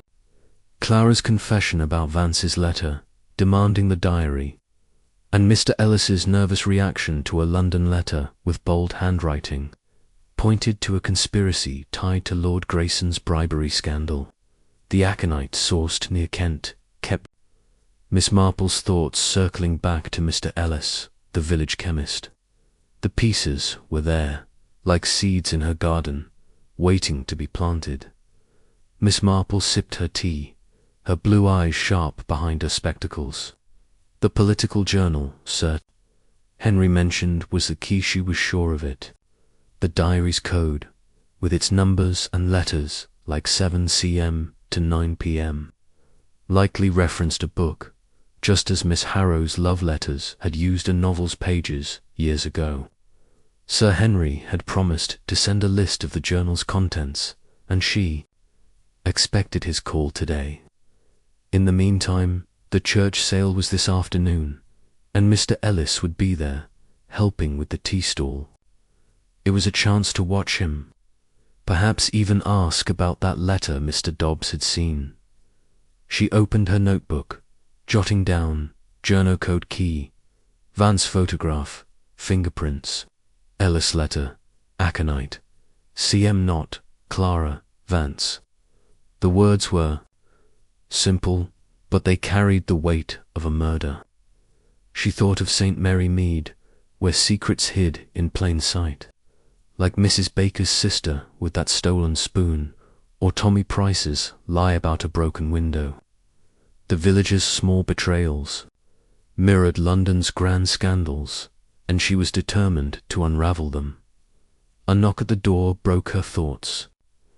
It was Raymond West, her nephew, his dark hair flopping over his forehead, his eyes bright with excitement. "Aunt Jane," he said, bursting into the parlour. "The village is buzzing. They say the police are after that London man, Lord Grayson's aide, and Clara's been crying again. You're up to something, aren't you? Spill it." Miss Marple smiled, pouring tea. "Nonsense, Raymond. I'm just an old lady, getting ready for the church sale. But you're right, it's a big case. Have you heard anything new?" Raymond grinned, dropping into a chair. "Oh, plenty. Mrs. Clement says the police found a book in Harcourt's study, some political thing. They think it's tied to the diary, and Tom Reed, that journalist, is sniffing around, saying he's got a lead on who CM is. Come on, Aunt Jane, you've got a theory, I know it." Miss Marple's eyes twinkled, but her voice was calm. "A book, you say? That's interesting. I was just thinking about codes. Remember Miss Harrow, who hid her love letters in a novel? It's the small things, Raymond, that tell the truth. Like when you thought Tommy Price stole your pen, and it was in your coat all along." Raymond laughed, sipping his tea. "You're too clever, Aunt Jane. I bet you've cracked that code." "Already, what's your guess? Who's CM Vance, or someone else?" Miss Marple waved a hand, modest as always. "I don't guess, dear. I listen. But I wonder about Mr. Ellis. He's been so nervous, and he got a letter from London, with bold writing. It's curious, isn't it? Raymond's eyes widened. The chemist. You think he's mixed up in this? That's brilliant. Maybe he supplied the poison aconite, right? Miss Marple nodded, her knitting untouched. Maybe, but we'll see. I'm off to the church sale soon. Mr. Ellis will be there, and people talk when they're pouring tea. Raymond stayed for a while, spinning wild theories about spies and political plots, but Miss Marple's mind was on the journal and the code. As he left, promising to meet her at the sale, the telephone rang. It was Sir Henry, his voice crackling with urgency. Jane, I've got the list from the police, the journal's contents. It's a volume of parliamentary records, 1924, with marked pages. They're sending a copy to you by courier. Can you look at it? Miss Marple's heart quickened, but her voice was calm. Of course, Henry, a journal like that might just unlock the diary. Did they find anything else about Mr. Vance? Sir Henry's tone was grim. They're closing in. His alibi's crumbling witnesses place him near the townhouse at 9. Not earlier like he claimed. And the aconitits definitely from a Kent supplier, a small batch. They're checking local chemists, including your Mr. Ellis. Miss Marple nodded, though he couldn't see. Thank you, Henry. I'll look at the journal, and I'll keep an eye on Mr. Ellis at the church sale. People show their nerves in a crowd. She hung up, her mind buzzing. The journal was the key. She was sure, and Mr. Ellis's nervousness was a thread she couldn't ignore. She gathered her basket, tucking in a few coins for the sale, and set off for the church hall. The village alive with chatter and the scent of fresh scones. The church sale was a bustling affair, with stalls of knitted scarves, homemade jams, and old books lining the hall.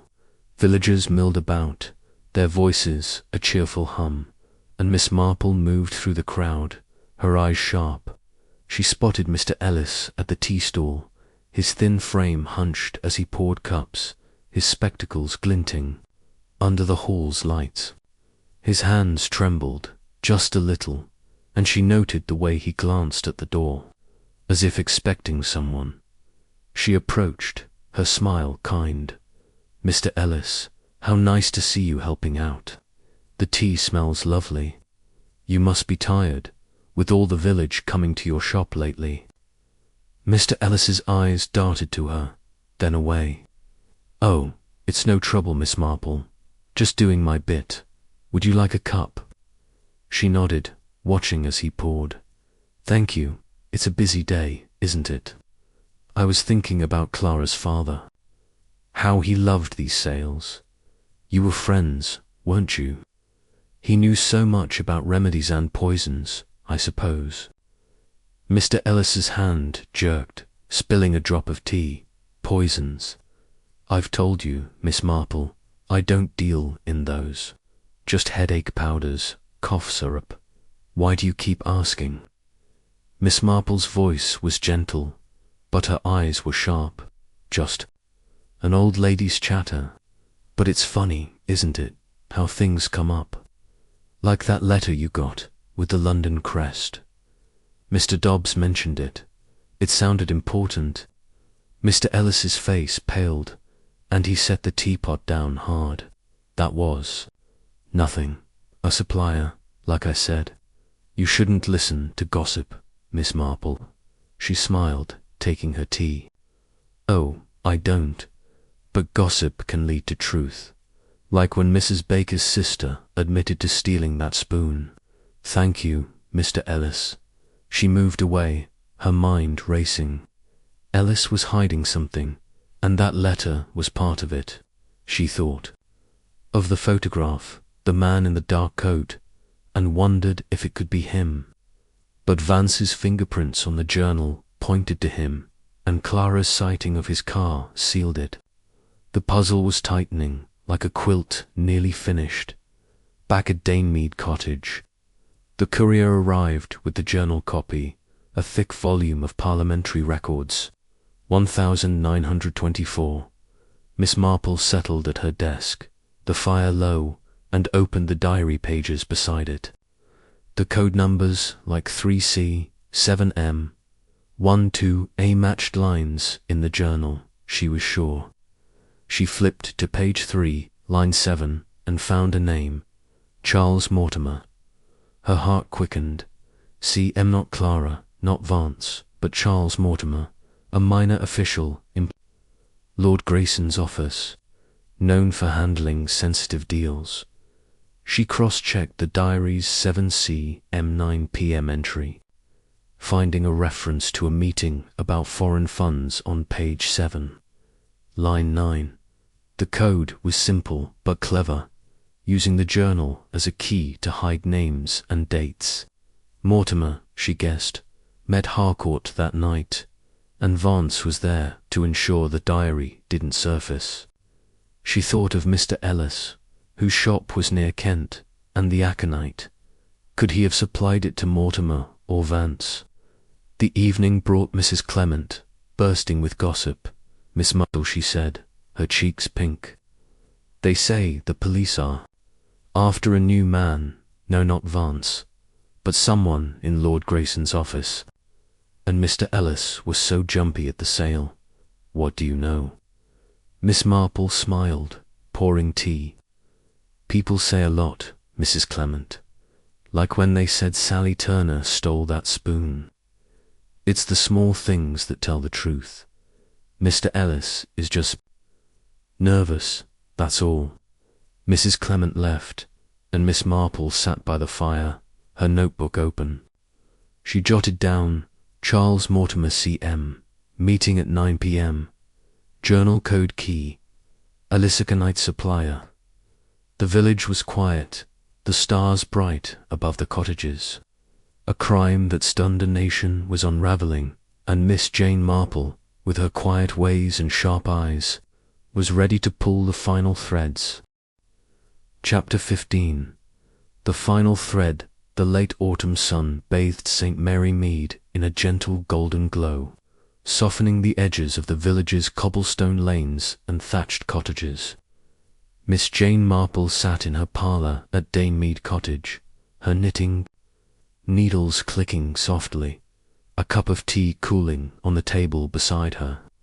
The fire crackled in the grate, casting a warm light across the lace curtains, and the air carried the faint scent of lavender from a bowl on the mantel. Outside, the village was quiet, with only the distant laughter of children and the clatter of Mr. Dobbs's bicycle breaking the stillness. But Miss Marple's mind was far from the village's peaceful charm. She was thinking about Sir Reginald, Harcourt's murder, the coded diary, and the threads of a mystery that had stunned a nation. The past week had brought the puzzle into focus.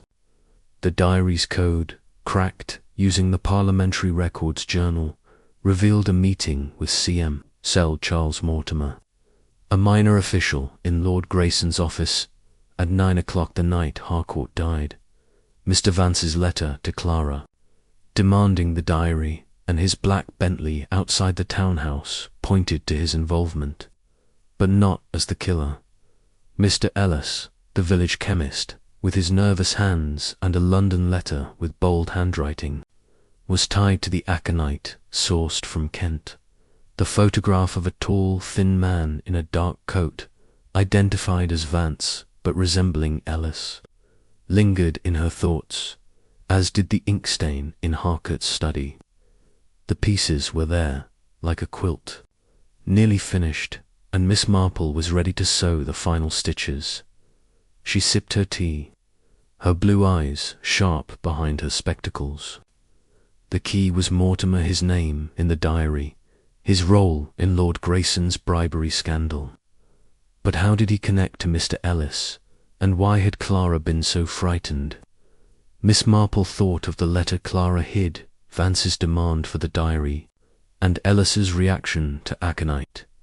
She decided to host one last gathering, a small tea at her cottage, inviting Clara, Mrs. Merton, Sir Henry Cleathering, and Raymond West.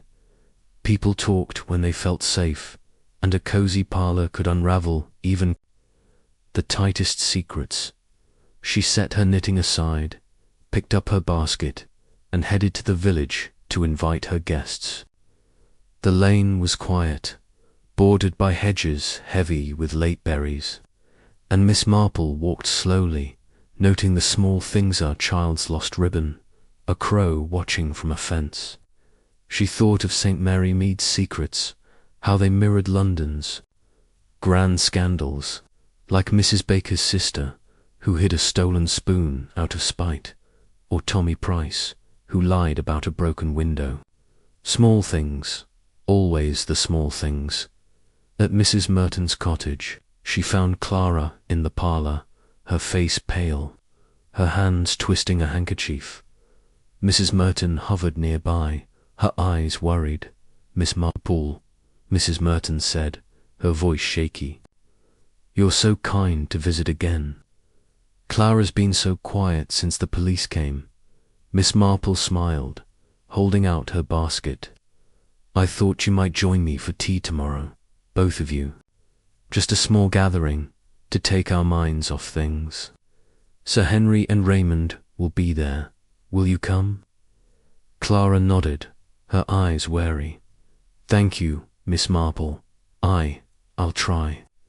It's hard, with everyone talking." Miss Marple patted her hand, her voice gentle. "Of course, dear. It's like when they thought Sally Turner stole that Whodunit was her sister in the end. We'll sort it out." She left the cottage, her mind on Clara's fear. Next, she stopped at the post office to invite Raymond, who was picking up a parcel. "Aunt Jane," he said, grinning. "Another tea. You're up to something, I know. Is this where you solved the murder?" Miss Marple's eyes twinkled. "Just tea, Raymond. But bring your sharp mind.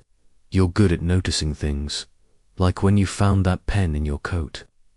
Raymond laughed, promising to come back. At Danemead Cottage, Miss Marple telephoned Sir Henry, who agreed to join, his voice eager.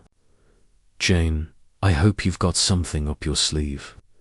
The police are closing in on Vance, but they're missing something. I can feel it." The next afternoon, the parlour was ready, with scones from Mrs. Baker's and a pot of tea steaming on the table. The fire glowed, and the village outside was quiet, the autumn light soft through the windows. Sir Henry arrived first, his grey coat dusted with leaves, followed by Raymond, his energy filling the room. Clara and Mrs. Merton came last, Clara's face pale, her hands clutching her aunt's arm. Miss Marple poured tea, her smile kind but her eyes sharp. "Thank you all for coming," she said, passing cups. "It's been a troubling time, hasn't it? Sir Reginald's death, all this talk of diaries and poison. I thought we might clear the air." Raymond leaned forward, his eyes bright. "Clear the air? Aunt Jane, you're going to solve it, aren't you? I bet you know who did it." Sir Henry chuckled, but his face was serious. "Let's hear it, Jane. The police are after Vance, but they've got no proof he poisoned Harcourt. The diary's still missing, and this Charles Mortimer him is a ghost. No one's seen him." Miss Marple sipped her tea, her voice calm. "It's a puzzle, isn't it? But puzzles come apart when you find the right piece. Like when Mrs. Baker's sister hid that Whodunit was in the flour tin all along. I've been thinking about the diary and that journal, parliamentary records. The code pointed to Charles Mortimer, a meeting at 9 the night Sir Reginald died. Clara, you heard him mention CM, didn't you?" Clara nodded, her hands trembling. "Yes, but it wasn't me. He was nervous, said he had to meet someone. Important. I left at 6. like I told the police. Miss Marple's eyes softened. I know, dear. You loved him, and you were protecting him, weren't you? That letter from Mr. Vance, asking for the diary, showed it to Sir Reginald, and he was angry. Clara's eyes filled with tears. Yes, he said Vance was desperate, that Lord Grayson's deals would ruin him if the diary came out. He told me to stay quiet, to keep me safe. Sir Henry leaned forward, his tea forgotten. Vance, the police have him in custody now, Jane. His fingerprints were on the journal, and his car was there. But the poison aconite, no trace of it on him. Miss Marple nodded, her knitting needles still in her bag. That's because Mr. Vance didn't bring the poison. He wanted the diary, yes, but someone else acted. Charles Mortimer, Lord Grayson's man, met Harcourt at 9. The diary's code-named him, and the journal confirmed it. But Mortimer needed help, someone who knew poisons. Someone like our Mr. Ellis. Mrs. Merton gasped, her handkerchief to her mouth. Mr. Ellis, the chemist. Oh, Miss Marple, you can't mean it. Miss Marple's voice was gentle but firm. I'm afraid so. Mr. Ellis got a letter from London, with bold writing and a crest, just like the one Clara got from Vance. Mr. Dobbs saw it, and the aconite it came from a Kent supplier near here. Mr. Ellis knew Clara's father, who taught him about poisons. When I mentioned aconite, he flinched every time. Raymond's eyes widened. Aunt Jane, that's brilliant. You think Ellis supplied the poison to Mortimer? But why? Miss Marple's smile was faint. Money, dear, or fear. People do terrible things for simple reasons. Like when Mr. Grayson's nephew hid his thefts in a coated ledger. Mr. Ellis was in debt. Mrs. Clement mentioned his shop struggling. Mortimer, working for Lord Grayson, needed the diary silenced, and he needed a poison no one would suspect. Aconite, fast and rare, was perfect. Sir Henry rubbed his chin, his face grim. Jane, you're a marvel. The police checked Ellis's records. They found a sale of aconite, listed as a special order to a London address. It matches Mortimer's office, and that photograph, it wasn't Vance, was it? Miss Marple shook her head. No, Henry. It was Mr. Ellis.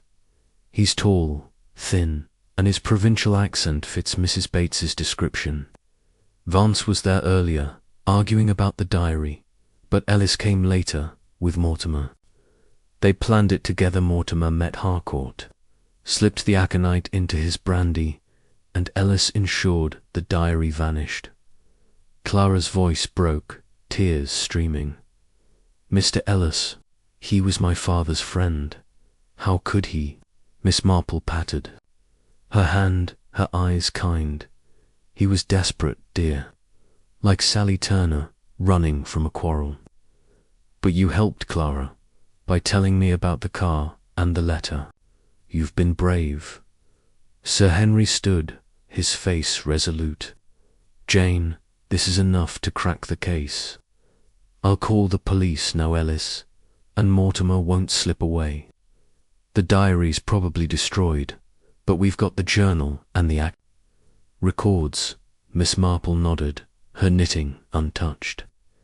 It's the small things, Henry. A letter, a car, a nervous glance. They tell the truth in the end.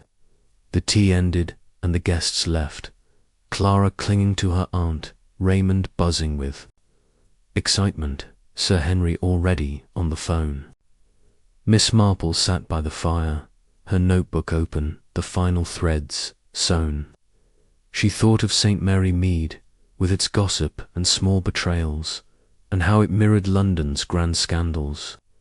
Mortimer's greed, Ellis's desperation, Clara's love, they were like the villagers' stories, dressed up in the nation's spotlight. The village settled into evening, the stars bright above the cottages. Miss Marple picked up her knitting, the needles clicking softly. The puzzle was solved, the crime that stunned a nation laid bare. Charles Mortimer, with Mr. Ellis's help, had poisoned Harcourt to protect Lord Grayson's secrets. Vance was a pawn, Clara a victim, and the diary's truth had come out, one small thread at a time.